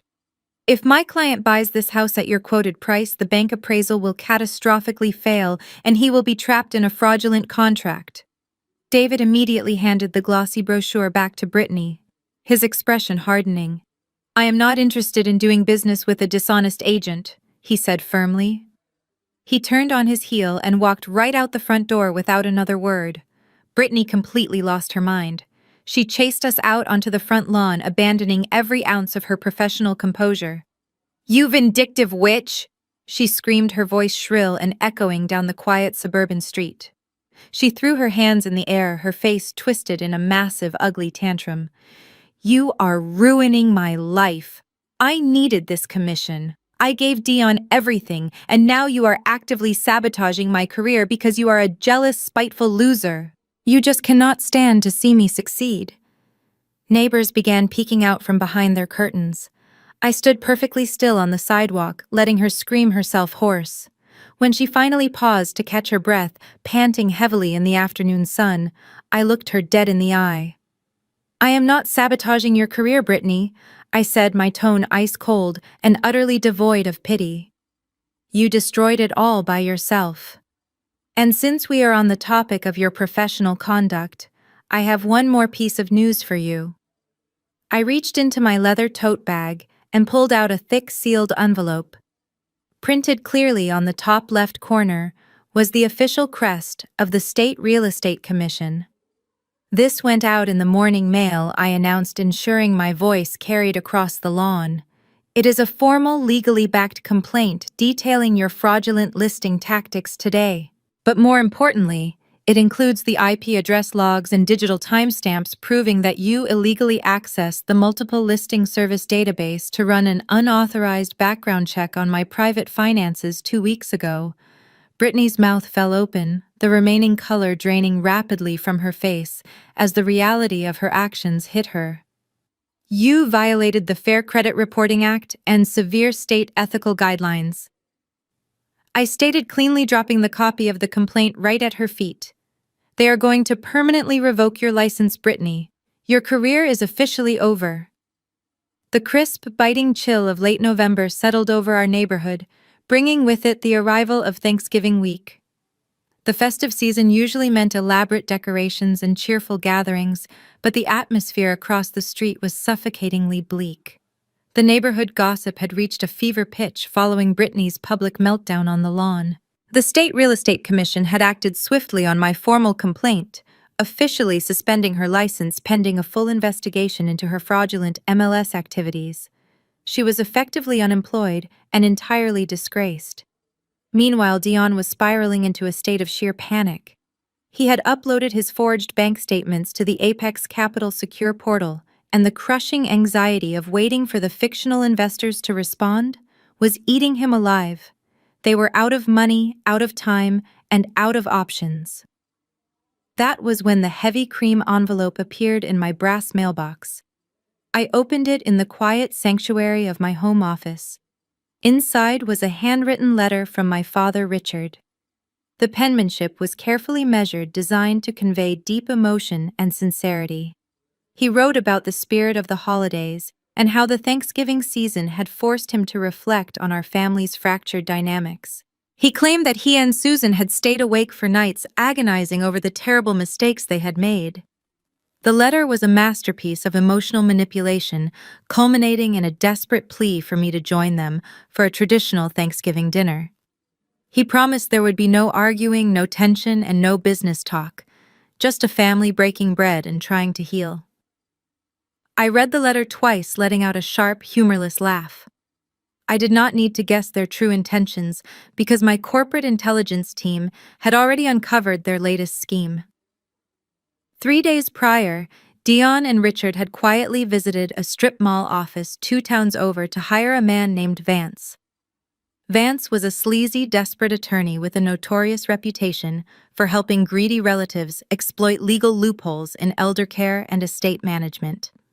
My security team easily tracked the retainer payment, which my father had funded by selling off my mother's remaining jewelry.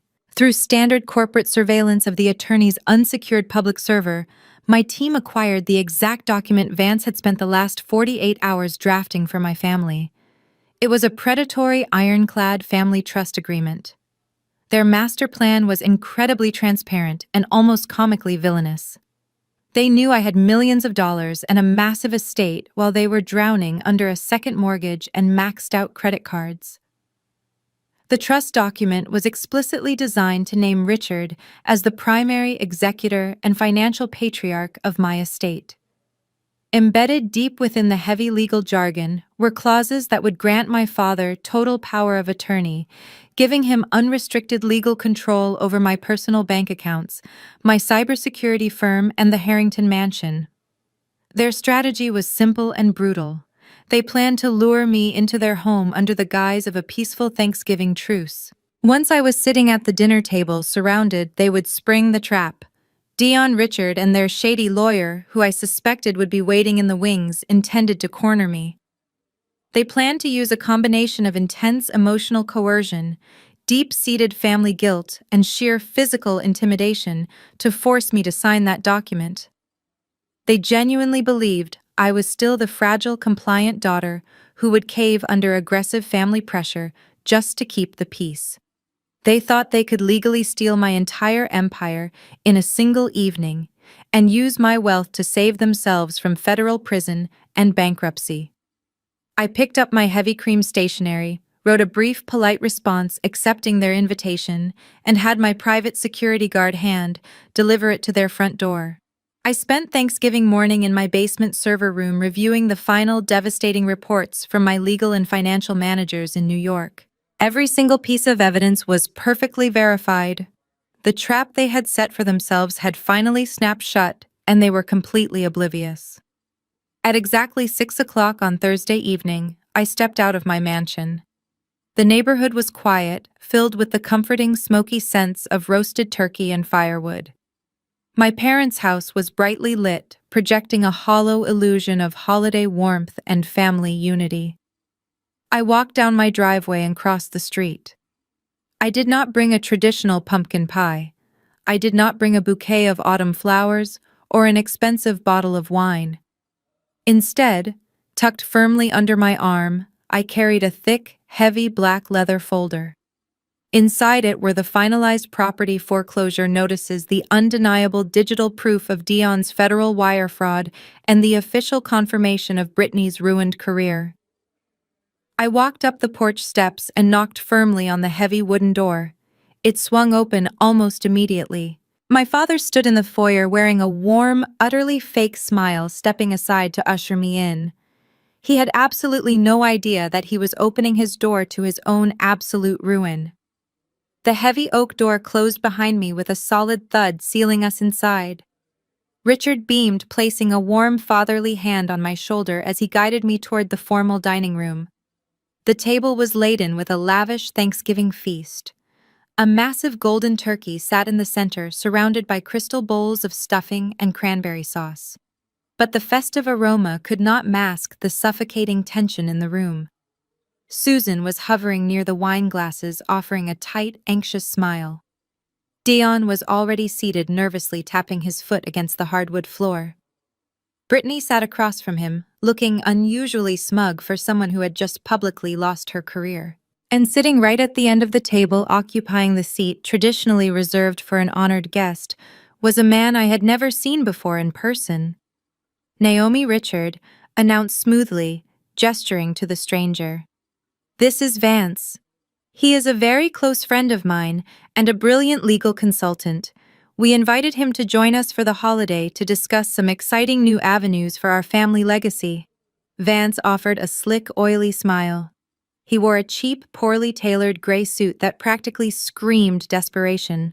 I offered him a curt nod and took my designated seat at the center of the table, placing my thick black leather folder deliberately on my lap, hidden beneath the tablecloth. We did not even make it to the carving of the turkey. The pleasantries lasted exactly 4 minutes before Richard cleared his throat, signaling that the ambush was officially underway. The dining room fell completely silent. Naomi Richard began folding his hands on the table and adopting his most authoritative patriarchal tone. "Your mother and I have been watching you closely. You have acquired a massive amount of wealth in a very short time, and quite frankly, you are acting recklessly. You are isolating yourself. You are making impulsive real estate purchases. As the head of this family, it is my duty to step in before you destroy your own future." Right on cue, Vance unzipped his worn leather briefcase. He pulled out a thick stack of legal papers bound by a blue clip and slid them smoothly across the lace tablecloth until they rested right next to my empty dinner plate. "This is an irrevocable family trust," Richard declared, his voice leaving absolutely no room for negotiation. "It is a legally binding agreement that transfers the management of your personal assets, your company shares, and the Harrington estate directly into my control as the primary executor. We are merging our resources. Your wealth no longer belongs just to you, Naomi. It belongs to the family collective. We are going to protect your assets and distribute them appropriately to ensure Dion and Britney are taken care of. I have a pen right here. Sign it." I stared at the thick document, utterly amazed by their sheer audacity. "You want me to sign over my entire life savings and my company to you?" I asked, keeping my voice dangerously calm. "Just because you asked nicely at Thanksgiving dinner." That is when Britney practically jumped out of her chair.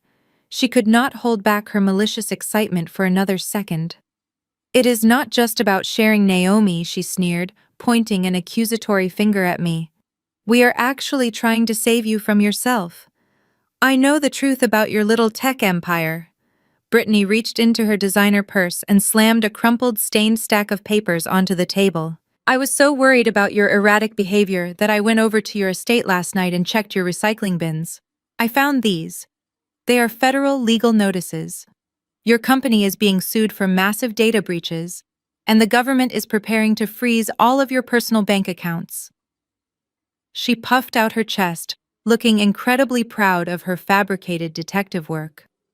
You are going to lose everything anyway, Naomi. But if you sign that trust document right now, Vance can legally shield your money under Dad's name before the federal investigators seize it. We are offering you a lifeline. You should be thanking us on your knees. I looked down at the crumpled papers she had supposedly rescued from my trash. I recognized the letterhead immediately. It was a generic, poorly photoshopped legal template she had likely downloaded from the internet that morning. My estate did not even use standard recycling bins. I utilized a secure industrial shredding service for all physical documents. The entire story was a pathetic, desperate lie. They had planted fake evidence to terrify me into signing away my fortune. Vance tapped his cheap pen against the table. I highly advise you to sign, Miss Naomi. Once the federal government freezes your accounts, you will be left with absolutely nothing. This trust is your only legal protection. I looked at Vance. I looked at Britney's smug face, Dion's greedy eyes, and my father's demanding posture. They genuinely thought they had outsmarted me. They thought this ridiculous, childish ambush was going to secure them a multi-million-dollar payday. I did not cry. I did not panic. I did not beg for their forgiveness. Instead, I leaned back in my chair and let out a loud, genuine laugh. It was a bright, echoing sound that completely shattered the tense silence of the dining room. My parents exchanged confused, panicked glances. Britney's smug smile instantly vanished. I ignored the trust document, completely pushing it away with the back of my hand so it fell off the edge of the table and onto the floor. Then I reached under the tablecloth, lifted my heavy black leather folder, and placed it squarely in the center of the lace table runner. You really should have checked your own facts, Britney, I said smoothly, unfastening the brass clasp of my folder. Because while you were busy forging fake lawsuits to steal my money, I was busy collecting the real ones to destroy yours. The sharp click of the brass clasp on my leather folder sounded like a gunshot in the dead silence of the dining room. Every eye was locked onto my hands as I flipped the cover open. The air was thick with the scent of roasted turkey and cranberry sauce, but nobody was thinking about the holiday feast anymore. They were watching their carefully constructed illusion of control completely shatter. I pulled out the first document. It bore the heavy, embossed seal of the State Real Estate Commission. I slid it smoothly across the lace tablecloth until it stopped right in front of Britney. You do not need to worry about protecting my assets, Britney, I said, keeping my voice perfectly even. You need to worry about your own. This is a formal notification that was sent to your brokerage this afternoon. Your real estate license has been indefinitely suspended, pending a state investigation into your fraudulent listing of the Miller property, as well as your illegal access of the MLS database. Britney stared at the paper as if it were a venomous snake. The smug, victorious grin she had worn just moments ago completely melted off her face, replaced by a pale, sickly mask of absolute horror. She opened her mouth to speak, but only a pathetic, breathless gasp came out. And since you have no income, no license, and a husband who is about to find out you emptied your joint savings, I highly suggest you start looking for a very good divorce attorney, I added, cleanly dismissing her entirely. I turned my attention to the other end of the table. Dion was gripping the arms of his dining chair, his knuckles turning white. He was trying to project confidence, but a bead of sweat was already tracing its way down his temple. I reached into my folder and pulled out a thick stack of papers bound by a heavy black clip. The top page featured the sleek, unmistakable silver logo of Apex Capital. Beneath it were the exact bank statements Dion had forged, completely unredacted. I tossed the heavy stack right onto his empty dinner plate. Dion stared down at the logo. His eyes darted frantically across his doctored numbers and fabricated wire transfers. How he whispered, his voice cracking violently. Those were uploaded to a secure encrypted federal portal. No one has access to those except the managing directors at Apex Capital. I leaned forward, resting my elbows on the table, and looked him dead in the eye. I lowered my voice just a fraction, matching the exact authoritative cadence I had used through the voice modulation software the day before. "Welcome to Apex Capital, Dion," I said smoothly. "We have reviewed your preliminary pitch deck." Dion physically recoiled. His chair scraped harshly against the hardwood floor as he pushed himself backward, his mind struggling to process the monumental weight of his own stupidity. "You..." He breathed out, shaking his head in rapid, desperate denial. "No, that is impossible. You are just an IT worker.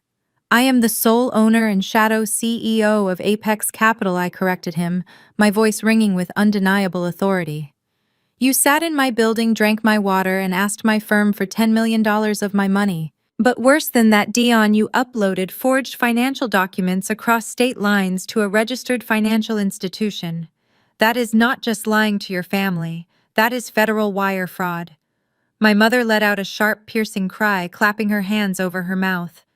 Richard stood up so fast he nearly knocked the table over. "Naomi," he shouted, his face purple with rage and terror, "what have you done? He is your brother. You tricked him." "I did not trick anyone, Dad," I snapped back, my voice cutting through his panic like a knife. "He stole an app design, lied about his revenue, and committed a federal crime all on his own. I just gave him the rope he needed to hang himself. And the worst part is he dragged you two right down with him." I pulled the final piece of paper from my folder. It was the deed transfer they had signed at the notary public the day before. "You signed away your 30-year mortgage to a man who is about to be indicted by the federal government," I stated coldly. "Because Dion used this house as collateral on a fraudulent investment application with my firm. My corporate legal team was legally obligated to report the discrepancy to the state authorities. His assets are going to be completely frozen by Monday morning. That includes the bank accounts he drained, the sports car he rented, and the house you are currently standing in. You gave him everything, and now you have absolutely nothing." The dining room descended into absolute chaos. Susan collapsed into her chair, sobbing hysterically and clutching her chest. Britney was staring blankly at the wall, completely catatonic. Richard was gripping his hair, pacing the floor like a trapped animal. Amidst the screaming and the tears, I turned my gaze to Vance, the sleazy lawyer who was still sitting frozen at the end of the table. His cheap pen had rolled out of his hand.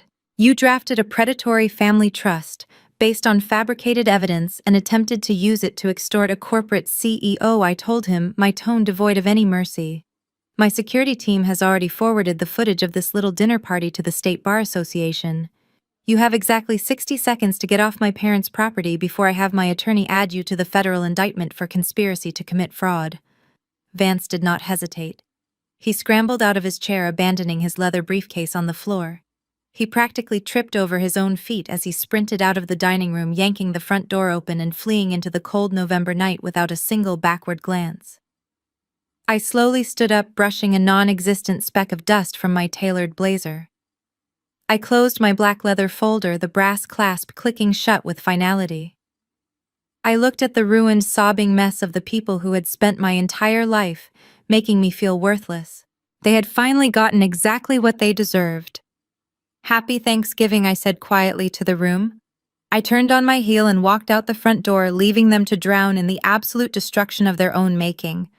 I had my fingers wrapped tightly around the cold brass of the front doorknob, fully prepared to step out into the crisp November night and leave them to their ruin when my father's furious voice echoed through the hallway.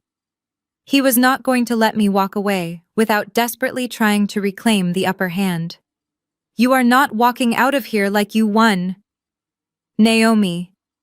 Richard bellowed, his heavy footsteps stomping across the hardwood floor as he marched out of the dining room.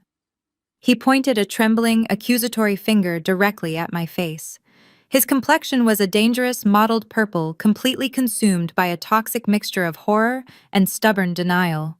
I paused, releasing my grip on the doorknob, and turned slowly to face him. "You set him up!" Richard yelled, his voice echoing off the high ceilings of the foyer.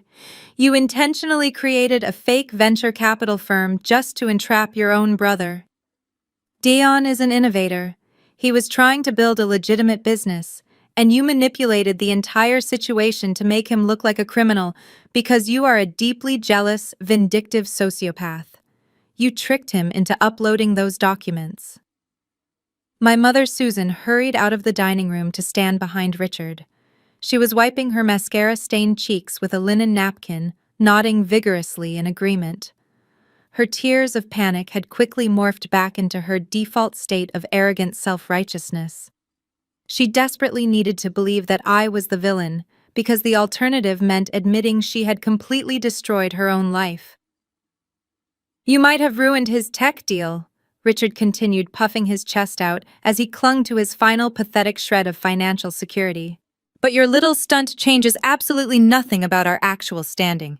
We do not need your money, Naomi. We do not need your fake investments, because at the end of the day, Dion is still the sole legal owner of this estate. Richard crossed his arms, a smug, triumphant sneer fighting its way through his rage. This house is a $2 million asset, free and clear of its original mortgage. Dion can simply leverage it, sell it, or take out a massive equity line of credit to fund his legal defense and his next business venture.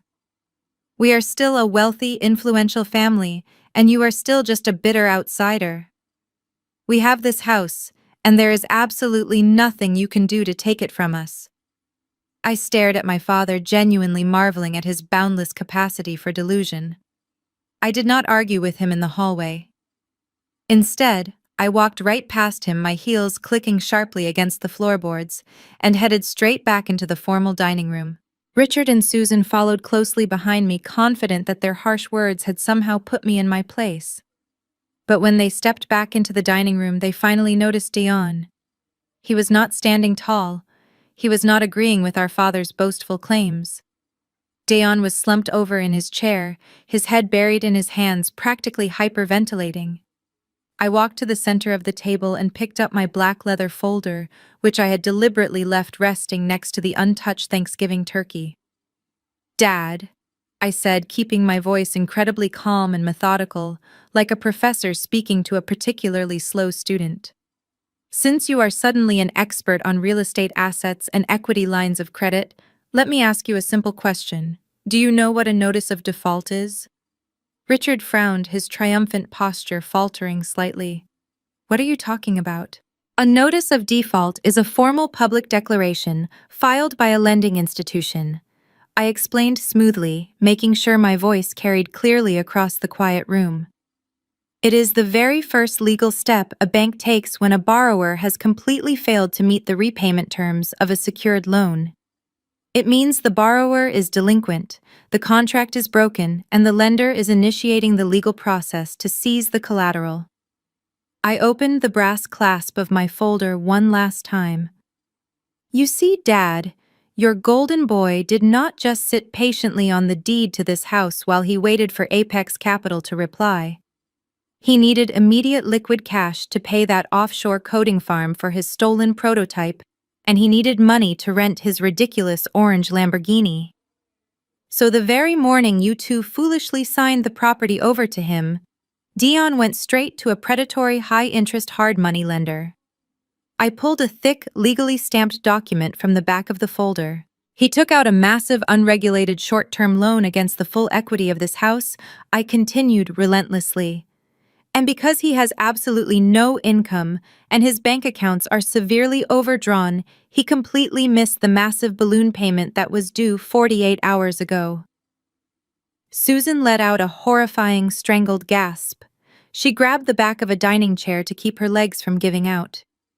Richard stared at me, his jaw completely slack, unable to formulate a single word. I tossed the document onto the table. It slid smoothly across the lace runner, gliding right past the silver platter holding the roasted turkey until it stopped directly in front of my father. The bold, capitalized legal header was impossible to miss. This notice was filed with the county clerk this morning, I announced, delivering the absolute final blow. The house is officially in foreclosure. The bank owns it now. And according to the terms of the default, you have exactly 14 days to vacate the premises before the county sheriff arrives to physically remove you and change the locks. I looked at my family completely broken, entirely bankrupt, and about to be homeless for the holidays. "Enjoy your Thanksgiving dinner," I whispered, and finally walked out the door. I had barely made it down the front porch steps when the sound of shattering glass and a blood-curdling scream tore through the quiet Thanksgiving night. I stopped the crisp autumn air cooling my face and slowly turned back toward the open doorway. I did not even need to step back inside to see the absolute carnage unfolding in the formal dining room. The picturesque holiday illusion had violently imploded. Britney had completely lost her mind. She stood at the edge of the dining table, her chest heaving, her hands balled into tight fists. She had just hurled a crystal wine glass at the wall, sending sharp shards raining down onto the hardwood floor. Her eyes were locked onto Dion, filled with a level of pure, unadulterated hatred I had never seen before. "You stupid, arrogant parasite!" Britney shrieked, her voice cracking under the weight of her absolute hysteria. "You told me it was a guaranteed return. You swore on your life that the investors were lined up and ready to wire the funds. I gave you every single penny I had left. I drained my emergency savings. I emptied the joint accounts I share with my husband. He is going to divorce me, Dion. I have no job, no real estate license, and absolutely no money because of your pathetic delusions." Dion cowered in his chair, raising his arms defensively, as if he expected her to throw the Thanksgiving turkey at him next. He looked nothing like the smug visionary who had paraded around the neighborhood in a rented Lamborghini just a few days ago. He looked small, terrified, and utterly pathetic. "It is not my fault," Dion stammered, his voice pitching high with panic. "You do not understand how volatile the tech market is right now. It is the economy, Britney. Inflation is crushing the venture capital sector. The interest rates on that hard money loan skyrocketed overnight. It was entirely unpredictable. No founder could have survived those macroeconomic conditions. I just needed a few more weeks to pivot the business model. If Naomi had not intentionally sabotaged the Apex Capital deal, we would all be millionaires right now. It is her fault. He was still doing it. Even as the walls of his childhood home literally collapsed around him, he was frantically pointing fingers, desperately clinging to buzzwords and fake economic excuses to avoid taking an ounce of responsibility for his own fraud. I walked back up the porch steps and stepped into the foyer. My sudden reappearance silenced their screaming match. My parents looked at me with wide, terrified eyes, wondering what further destruction I could possibly inflict upon them. "The economy did not force you to steal a software design," Dion, I said, my voice carrying cleanly into the dining room. "And macroeconomic conditions did not force you to take out an illegal loan against a house you do not actually own. You made those choices because you are greedy, lazy, and fundamentally incompetent. But since you are so passionate about financial markets, let us talk about how distressed debt actually works." I leaned casually against the doorframe, commanding the complete attention of the ruined family, standing amidst the wreckage of their holiday dinner. When you default on a massive high-risk loan from a predatory lender, they do not usually want to go through the lengthy, expensive hassle of evicting you and selling the property themselves, I explained methodically, ensuring every single word sank in. Hard money lenders want liquid capital. So the moment you missed that balloon payment and the notice of default was filed, the lender immediately put your distressed debt up for sale on the secondary market. They offered the mortgage note at a steep discount to any holding company willing to take on the burden of the foreclosure process. Richard blinked, his face turning a sickly shade of gray as he slowly began to connect the dots. "What are you saying, Naomi?" "I am saying that a private holding company swept in and purchased the delinquent debt entirely in cash just 3 hours ago," I replied, a slow, cold smile spreading across my face. "They bought the note, the liens, and the absolute legal right to collect every single penny Dion owes, including the deed to this house." Susan gripped the edge of the dining table, her knuckles white. "Who bought it?" she whispered, her voice trembling with a terrifying realization. I reached into the pocket of my tailored blazer and pulled out a single heavy piece of cardstock. It was the official transfer of debt ownership, completely finalized and notarized. I flicked my wrist, sending the card sailing through the air until it landed face up on the floor right at Dion's feet. I bought it. I stated, my voice echoing with finality. Through a subsidiary of my primary corporation, I purchased your debt. The bank is no longer coming after you. I am. I own the mortgage. I own the foreclosure rights. I am now this family's sole creditor, and I am not going to offer you a single day of leniency. The heavy cardstock sitting on the hardwood floor acted like a detonator. The moment my words fully registered, the dining room exploded into absolute uncontrollable chaos.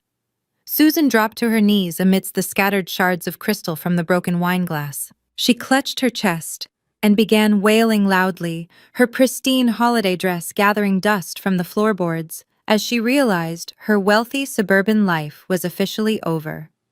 Britney was pacing frantically back and forth, tearing at her perfect blonde hair and screaming incoherently at Dion. Dion himself remained frozen in his chair, staring blankly at the debt transfer document as if it were a venomous snake about to strike. The lavish Thanksgiving turkey sat completely untouched in the center of the table, a pathetic centerpiece to a shattered family.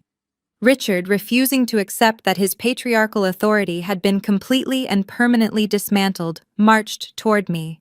His face was a mask of desperate fury, the veins in his neck bulging against his stiff collar. "You will cancel this right now, Naomi," he demanded, slamming his fist against the doorframe. "You are my daughter, and I am telling you to tear up that note. We raised you. We put a roof over your head for 18 years. You have millions of dollars and a massive estate across the street. You do not need this house or this money. You will forgive this loan, immediately sign the deed back over to us, and we will pretend this ugly little misunderstanding never happened. This is your family, and you are going to fix this mess." I looked at him, completely unfazed by his aggressive posturing and ridiculous demands. "I am not going to cancel a single cent, Dad," I replied, my voice steady and cold. "Business is business." When Dion eagerly signed that predatory contract, he agreed to the financial terms. When you and Mom blindly signed the deed over to him to act as collateral for a fake company, you agreed to the immense risk. My holding company acquired a distressed commercial asset, and I fully intend to recoup my investment. You wanted to play in the high-stakes financial world to show off to the neighbors, and now you are experiencing the brutal consequences of making a terrible investment. You backed a complete fraud and you lost everything. Britney stopped her frantic pacing and lunged toward me, grabbing the sleeve of my blazer. Her eyes were wide with sheer panic, her makeup smudged from her tears. "You cannot do this to us, Naomi," she sobbed, completely abandoning her arrogant, untouchable facade. "We have absolutely nothing left. My bank accounts are empty. Dion is broke and facing federal charges. Mom and Dad have no savings because they gave it all to him.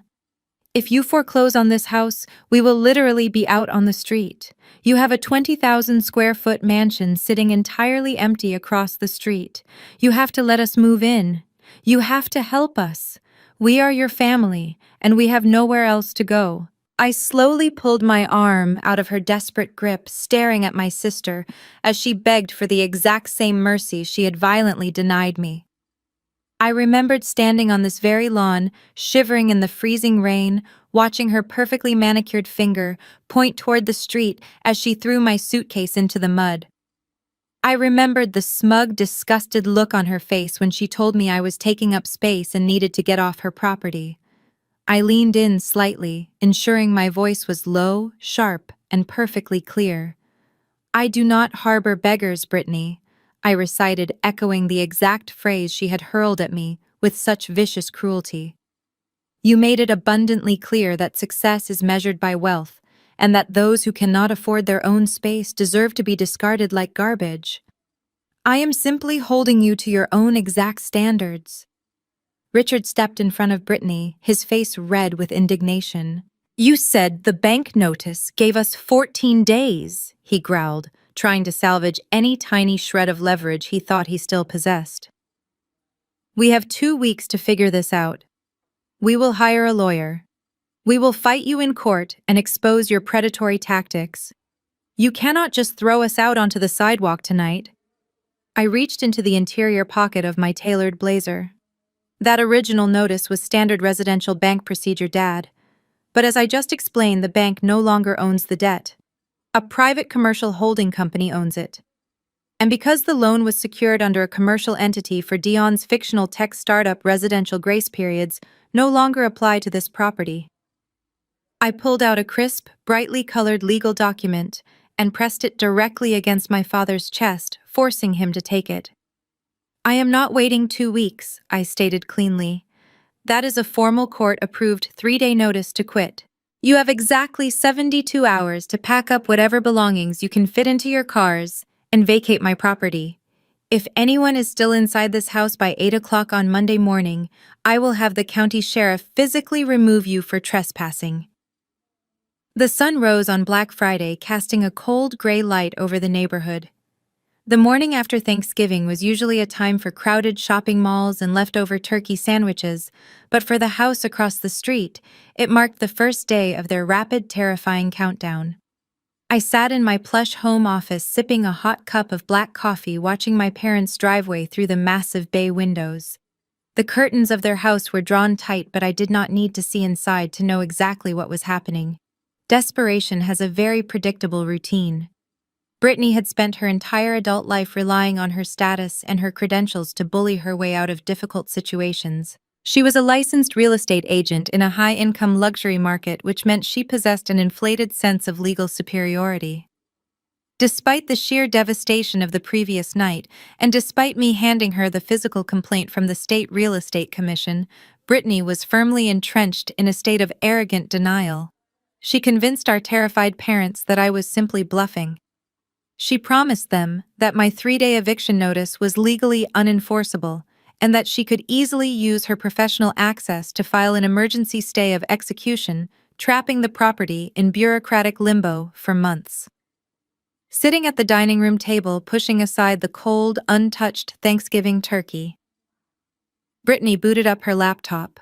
I knew exactly what she was attempting to do because my cybersecurity software was actively monitoring the public data requests hitting the county network from their IP address. She was trying to log into the State Department of Real Estate Expedited Legal Portal. It was a secure network reserved exclusively for active licensed brokers to file emergency injunctions and property disputes directly with a judge. She planned to submit a motion claiming that my holding company used predatory commercial tactics on a residential property, hoping a sympathetic clerk would grant them a temporary restraining order against the foreclosure. To file the motion, she needed to authenticate her identity using her state-issued broker identification number. From my monitor, I watched the digital handshake attempt in real time. Britney typed in her credentials, brimming with the false confidence that she was about to save her family and prove she was the smartest person in the room. She clicked submit. The system did not load the emergency filing forms. Instead, her screen instantly locked, flashing a massive, unyielding red banner across her browser. I had not just filed a standard grievance with the state. I had submitted an airtight, digitally verified packet of federal FCRA violations, proving she used her professional access to illegally mine my financial data, alongside undeniable proof of her square footage fraud on the Miller property. The State Real Estate Commission does not take weeks to deliberate when presented with federal cyber crimes. They act immediately to protect the public. The red text on her screen delivered the absolute crushing reality she had spent the last 24 hours trying to ignore. Her login was permanently disabled. Her license was not just under review. It was immediately and indefinitely suspended, pending a criminal ethics investigation. She was legally barred from representing any client filing any property motion or executing any real estate transaction in the state. She could not file the emergency stay. She could not stall the foreclosure. She could not save the house. The final desperate loophole she thought she possessed had been completely sealed shut by my hand. I walked away from my computer and stepped out onto my second-floor balcony, pulling my robe tight against the crisp morning air. I only had to wait 2 minutes. The heavy oak door of my parents' house suddenly flew open, crashing violently against the exterior siding. Britney stumbled out onto the front porch, her laptop clutched tightly to her chest. She was wearing the same wrinkled designer clothes from the night before, her hair a wild, tangled mess. She looked completely unhinged, her eyes wide with a frantic, animalistic terror. She marched down the porch steps and out onto the center of the damp, manicured lawn. The reality of her situation had finally broken through her massive ego. She was entirely broke. Her husband was leaving her. Her childhood home was being seized. And now the career she had built her entire identity around was permanently, irreversibly destroyed. She had absolutely nothing left.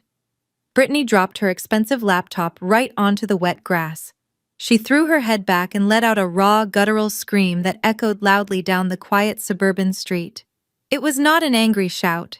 It was the sound of a woman realizing her life was completely over. She fell to her knees in the damp yard, burying her face in her hands, sobbing so violently, her entire body shook. Across the street, Mrs. Gable stepped out in her bathrobe to grab the morning paper. She stopped dead in her tracks, staring in absolute shock at the neighborhood golden child having a complete psychological breakdown on the front lawn. Other neighbors began opening their front doors, drawn by the hysterical screaming. I stood silently on my balcony, looking down at my sister as she wept in the cold grass, finally feeling the exact same crushing humiliation she had forced me to endure.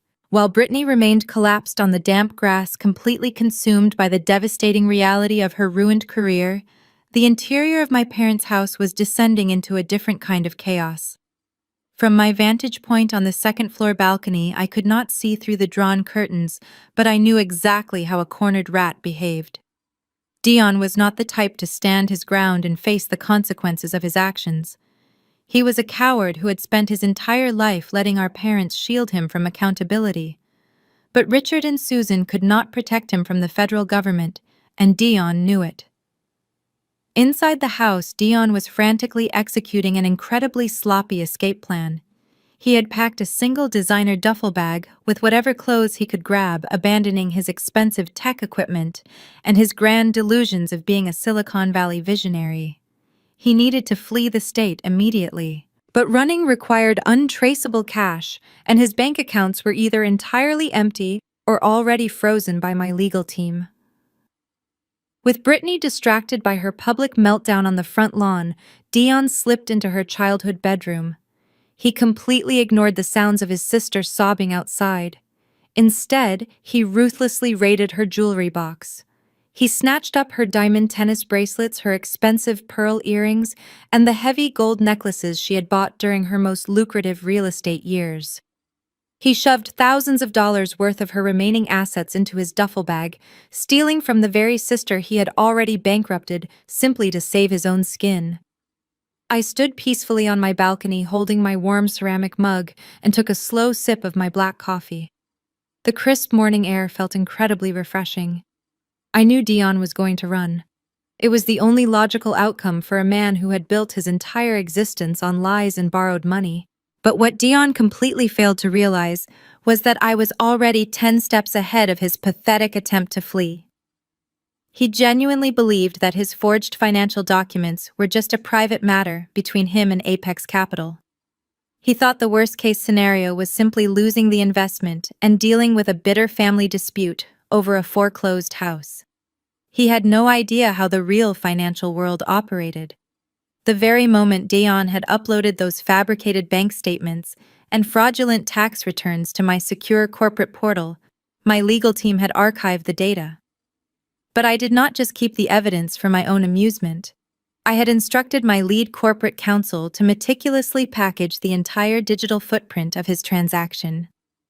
We compiled the forged PDFs, the metadata proving they were created on his laptop, and the server logs detailing his attempt to secure a $10 million wire transfer across state lines. On Wednesday evening, while Dion was busy parading around the neighborhood in his rented Lamborghini, my attorneys had formally submitted that undeniable evidence directly to the Securities and Exchange Commission and the Cybercrimes Division of the Federal Bureau of Investigation. Federal justice can sometimes be a slow bureaucratic process. But when a billionaire CEO's legal team hands them a perfectly documented multi-million-dollar wire fraud case on a silver platter, the federal authorities act with terrifying speed. Down below, the heavy wooden side door of my parents' garage creaked open. Dion emerged, moving with frantic, jerky steps. He kept his head down, clutching his stuffed duffel bag tightly to his chest. He actively avoided looking toward the front lawn where Britney was still weeping, practically hugging the side of the house as he crept toward his rented vehicle parked in the driveway. He threw the duffel bag into the passenger seat and slid behind the steering wheel, his hands trembling violently. He thought he had outsmarted us all. He thought he could just drive across the state line, pawn Britney's jewelry for untraceable cash, and disappear into a new life, leaving our parents to face the crushing debt and the impending eviction entirely alone. He reached for the ignition. Before his fingers could even press the start button, the quiet suburban morning was violently shattered by the roar of heavy, high-performance engines. 3 massive, unmarked black SUVs turned the corner at a dangerous speed. They did not slow down to admire the neighborhood architecture. They accelerated directly toward my parents' house, swerving aggressively onto the driveway and forming an impenetrable steel barricade right behind Dion's rental car. Dion froze his hands, hovering uselessly over the steering wheel. The doors of the SUVs flew open simultaneously. A dozen federal agents, wearing tactical gear and dark windbreakers emblazoned with the bright yellow letters FBI, swarmed the vehicle. Their movements were swift, precise, and entirely uncompromising. "Step out of the vehicle and keep your hands where we can see them," a senior agent commanded, his voice booming with absolute, terrifying authority. Dion was too paralyzed by fear to move. 2 agents did not wait for his compliance. They yanked the driver's side door open, grabbed Dion by the lapels of his wrinkled Italian suit, and dragged him out onto the concrete driveway. He hit the pavement hard, his knees scraping against the rough stone. The expensive designer duffel bag tumbled out behind him, spilling Britney's stolen diamond bracelets and gold chains directly onto the driveway for all the agents and neighbors to see. Richard and Susan burst out of the front door, their faces pale with absolute horror, screaming in pure panic as they watched their golden boy being forced face down onto the concrete. The sharp metallic click of heavy steel handcuffs echoing across the driveway was the most satisfying sound I had ever heard. I leaned against the railing of my balcony, took another sip of my coffee, and watched the federal government permanently dismantle the last remaining piece of my family's arrogant pride. Monday morning arrived with a biting, unforgiving frost that coated the manicured lawns of our affluent neighborhood in a thin layer of white. At exactly 8 o'clock, the flashing blue and red lights of 2 county sheriff cruisers broke the quiet stillness of the street. The 72 hours were officially up. The 3-day notice to quit had expired, and I stood at the edge of my sprawling driveway, a steaming cup of tea in my hand, ready to watch the final act of my family's self-destruction. 2 uniformed deputies stepped out of their vehicles and walked purposefully up the driveway of my childhood home. They bypassed the scattered remnants of Britney's breakdown and the faint tire marks left by the federal SUVs that had hauled Dion away just days prior. The deputies banged heavily on the front door. There was no resistance left to offer. A few minutes later, the heavy oak door opened for the very last time. My father, Richard, stepped out onto the porch. He looked like he had aged 20 years over the weekend. His shoulders were slumped, his face hollow and unshaven. Behind him came my mother, Susan, sobbing quietly into a crumpled tissue. They were not carrying matching sets of expensive designer luggage, because their accounts were frozen and their credit lines were entirely cut off. They had been forced to pack whatever clothes and basic necessities they could carry into cheap, heavy-duty black plastic trash bags. A contracted locksmith marched up the steps right behind the deputies, immediately inserting a drill into the deadbolt. The sharp, mechanical whining sound of the lock being permanently changed echoed across the frost-covered lawns. It was the sound of absolute finality.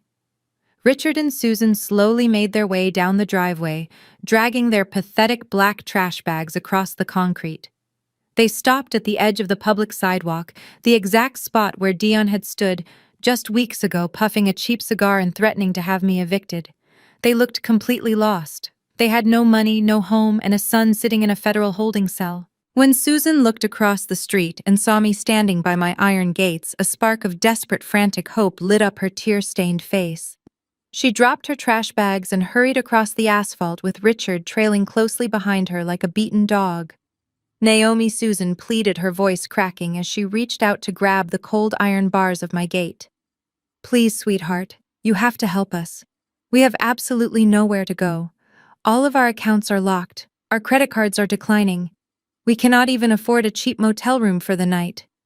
Richard stepped up beside her, his former arrogance entirely extinguished. He could not even look me in the eye. We are so sorry, Naomi. He mumbled, his voice thick with shame. We made a terrible mistake trusting your brother. We see that now. We were blinded by his promises, but we are your parents. You cannot just leave us out here on the street to freeze. Susan pressed her face closer to the bars, her eyes wide with begging desperation. You have that beautiful guest house sitting entirely empty in the back of your estate, Naomi. It is fully furnished. We will not be any trouble. We will stay out of your way completely. Just let us live in the guest house until we can figure this out. Please, you have more money than you could ever spend. Show us a little mercy. I took a slow sip of my tea, letting the warm liquid soothe my throat against the freezing morning air. I looked at the two people who had brought me into this world, the people who were supposed to protect me, nurture me, and support my dreams. Mercy. I repeated the word, tasting bitter on my tongue. That is a fascinating request coming from you, Mom. Did you show me mercy when you secretly logged into my bank account and stole my entire $80,000 college fund? The money grandfather left specifically for my education. You drained my future without a second thought, just so you could pay for Britney's extravagant Italian wedding and show off to your country club friends. Susan flinched as if I had struck her across the face. She opened her mouth to offer another pathetic excuse, but I immediately cut her off. Did you show me mercy when you stood on that porch and watched Dion throw my laptop into the mud? I demanded, my voice rising in volume, echoing sharply down the quiet street. You took my $1,000, threw me out into the freezing rain, and told me to go sleep in my car. You told me I was an underachiever. You told me I lacked ambition. You spent my entire life treating me like a burden, because I did not care about your shallow materialistic obsession with status. Richard finally looked up, tears brimming in his eyes. We were wrong, he whispered weakly. We were so wrong. You were not just wrong, Dad, I stated coldly. You were cruel. You willfully ignored my accomplishments and enabled a fraud simply because Dion told you what you wanted to hear. You wanted a genius son and a beautiful, wealthy daughter, and you were willing to sacrifice my entire livelihood to cater to their delusions. You made your bed, and now you have to lie in it. I am not opening my gates. I am not offering you my guest house. And I am certainly not giving you a single dime of the empire I built with my own two hands while you were busy telling me I was worthless. I turned my back on them, ready to walk back up my long, sweeping driveway to the warmth of my mansion. You chose your golden child, I said coldly, looking over my shoulder one last time at their shattered, destitute faces. Now go live in her shadow. The metallic grinding of the locksmith's drill abruptly stopped, severing the last tie my family had to their affluent suburban life. The contractor stepped back, wiped his hands on his heavy canvas overalls, and gave a sharp nod to the two county deputies. The new deadbolt was firmly secured. One of the deputies peeled the backing off a large, bright orange legal notice and slapped it aggressively onto the center of the freshly painted front door. The bold black letters spelled out official foreclosure and no trespassing. It was a physical, undeniable barrier that my parents could never cross again. Richard and Susan stood frozen on the frost-covered sidewalk, the heavy black plastic trash bags resting against their legs. Richard was staring blankly at the orange sticker, his mind completely unable to process the fact that his 30 years of perceived superiority had culminated in a public eviction. Susan was weeping silently, her tears freezing on her cheeks in the biting November air. A few yards down the public sidewalk, sitting directly on the cold hard concrete of the curb, was my sister. Britney had not come over to help our parents pack their meager belongings. She was sitting there because she had absolutely nowhere else to go. Her husband had officially locked her out of their own house late Sunday night, the very moment he discovered she had secretly drained their joint savings to fund Dion's fraudulent tech scam. She was wearing the exact same stained designer sweatpants she had been wearing during her epic meltdown on Friday. Her phone, which used to ring constantly with calls from wealthy clients and elite socialite friends, was dead and discarded on the dead grass beside her. She was entirely husbandless, permanently jobless, and completely homeless. The neighborhood golden child had finally lost her shine, reduced to a shivering figure sitting in the gutter. The spectacle on the street had drawn a massive audience. The wealthy residents of our Connecticut suburb, who thrived on exclusive gossip and maintaining pristine appearances, were standing at the edges of their manicured lawns. These were the exact same people who had eagerly attended my parents' backyard barbecue. These were the neighbors who had physically crossed the street to avoid me whispering vicious, fabricated rumors that I was a dangerous money launderer running an illegal syndicate. Now they watched the scene unfold in absolute stunned silence.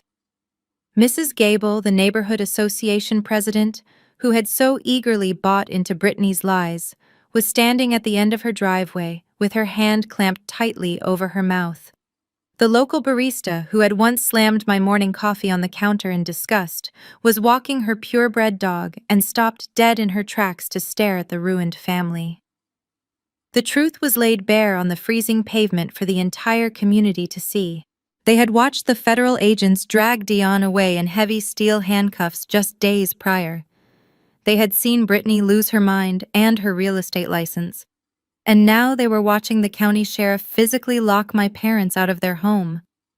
The neighbors finally understood that the toxic criminal hazard on this street was never me. It was the deeply corrupt, manipulative family that had tried to destroy me. The silence among the onlookers was deafening and incredibly telling. There were no sympathetic murmurs. There was no one rushing forward with open arms to offer Richard and Susan a warm guest bedroom or a hot cup of coffee. The affluent community that my parents had sacrificed my college fund to impress was now looking at them like they were an absolute disease. Susan turned her tear-streaked face toward Mrs. Gable, silently pleading for someone, anyone, to intervene. Mrs. Gable simply turned her back, walked up her driveway, and shut her front door firmly. It was the ultimate crushing rejection. I had seen enough. I did not stay to watch them try to hail a cheap taxi with whatever pocket change they had left. I had spent 28 years letting their harsh opinions dictate my worth. I had spent my entire childhood shrinking myself to make them comfortable and accepting their pathetic scraps of conditional affection. That era was permanently over. I felt absolutely no guilt, no remorse, and no sadness. I only felt a profound, liberating sense of closure. I pulled my tailored cashmere coat tighter against the biting November chill. I turned away from the pathetic pile of black trash bags and the weeping remnants of my abusers.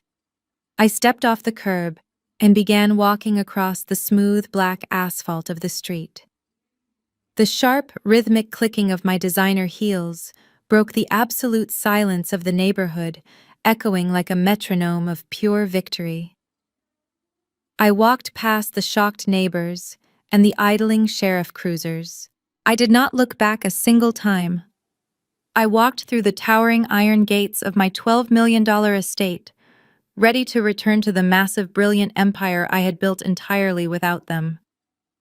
The heavy custom iron gates of my estate glided shut behind me with a solid, satisfying metallic clank, sealing out the chaotic spectacle on the street.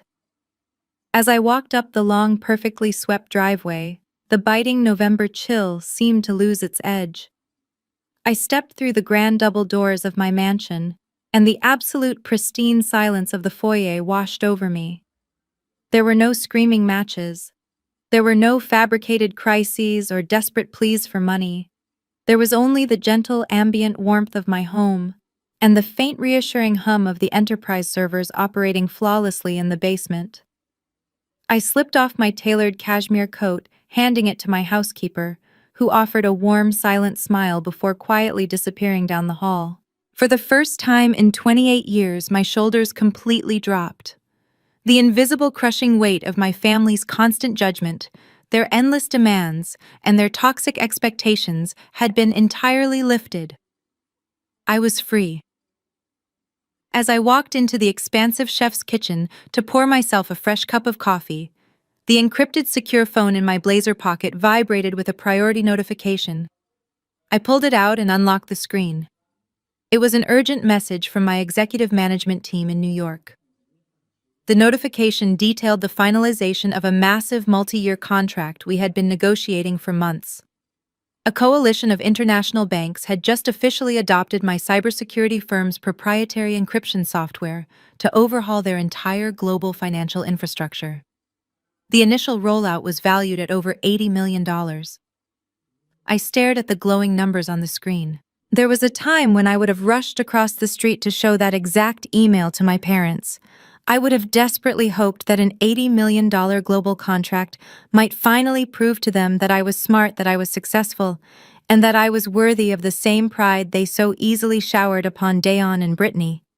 But as I stood in my beautiful, quiet kitchen, I realized I no longer felt that desperate ache for their validation. I did not need Richard to call me a visionary. I did not need Susan to brag about me to her superficial friends. The numbers on the screen were not a tool to buy their love. They were simply a reflection of my own hard work, my own intellect, and my own independent reality. I carried my warm coffee mug up the sweeping grand staircase and walked into my second-floor home office. The sky outside had rapidly darkened the crisp morning frost, giving way to heavy gray storm clouds. A freezing, relentless rain began to fall, slicking the black asphalt of the neighborhood streets. I stepped up to the massive bay window and looked out over the neighborhood one final time. The sheriff cruisers were gone. The nosy neighbors had retreated back into their warm, dry houses. The street was entirely empty except for three pathetic figures trudging slowly down the sidewalk toward the intersection. Richard, Susan, and Britney were dragging their heavy black plastic trash bags through the freezing downpour. Without Dion's rented sports car or their own repossessed vehicles, they had absolutely no way to leave the affluent suburb they had once ruled. They reached the uncovered public bus stop at the corner of the avenue. Britney was shivering violently, her ruined designer clothes soaked entirely through her arms, wrapped tightly around herself. Susan was weeping openly into the freezing rain, while Richard simply stared at the gutter, utterly defeated. They were standing in the exact same freezing rain they had thrown me into just a few weeks ago. Only this time, there was no luxury black car coming to rescue them. There was no secret penthouse waiting downtown. They had sacrificed every ounce of their morality, their finances, and their family bonds in pursuit of a hollow fake image of wealth. And the brutal reality was that they had absolutely nothing left to show for it. I watched a city bus splash heavily through a puddle as it approached their corner. I did not feel a single shred of pity. I felt the profound, unshakable certainty that karma rarely misses a deadline. I reached out and grasped the thick cord of my heavy silk blinds. I watched them shivering on the corner for one last fleeting second. Then, with a smooth, deliberate pull, I lowered the blinds completely and permanently, shutting them out of my view and out of my life. I turned my back to the window and walked over to my massive mahogany desk. I set my coffee down, pulled out my leather chair, and opened my laptop. The bright screen illuminated the quiet room, displaying the complex, beautiful code of my expanding empire. I placed my hands on the keyboard and took a deep, grounding breath. I never needed their approval. I never needed their permission to be exceptional. I just needed my peace, and I bought it entirely in cash. Thank you so much for listening to my story. If you have ever had to walk away from a toxic environment to protect your own peace and build your own empire, I would love to hear your experiences in the comments below. Please hit the like button and subscribe to my channel for more stories about resilience, boundaries, and the beautiful reality of creating your own success. Remember that your worth is never defined by the people who fail to see it. Keep building, keep protecting your peace, and never apologize for your own brilliance. The story of Naomi and her family serves as a powerful testament to the reality of toxic family dynamics. The most profound lesson woven throughout this narrative is that our true worth is never defined by the conditional approval of those who continually tear us down. For years, Naomi's family measured value entirely through the lens of materialistic success and superficial status. They designated a golden child and a scapegoat, attempting to force Naomi into a box of mediocrity so they could feel superior. Many of us fall into the trap of seeking validation from the very people who are committed to misunderstanding us. We shrink ourselves, hoping that if we just accommodate their cruelty enough, they will finally offer the love and respect we inherently deserve. But Naomi's journey proves that trying to prove your worth to people who actively benefit from your subjugation is a fundamentally losing battle. The true turning point in Naomi's life did not happen when she purchased the $12 million mansion, nor when she revealed her massive cybersecurity empire.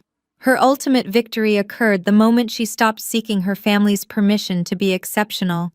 She chose to build her life in silence, protecting her energy, her intellect, and her assets from their relentless greed. When the truth finally came to light, she did not rescue her abusers from the devastating consequences of their own fraudulent actions. She enforced an absolute, uncompromising boundary. This teaches us that walking away from toxic blood ties is not an act of cruelty, but a vital act of self-preservation. Real empowerment is realizing you do not have to harbor the people who once tried to leave you out in the cold. If you have ever had to enforce difficult boundaries to protect your peace, share your story of resilience in the comments below.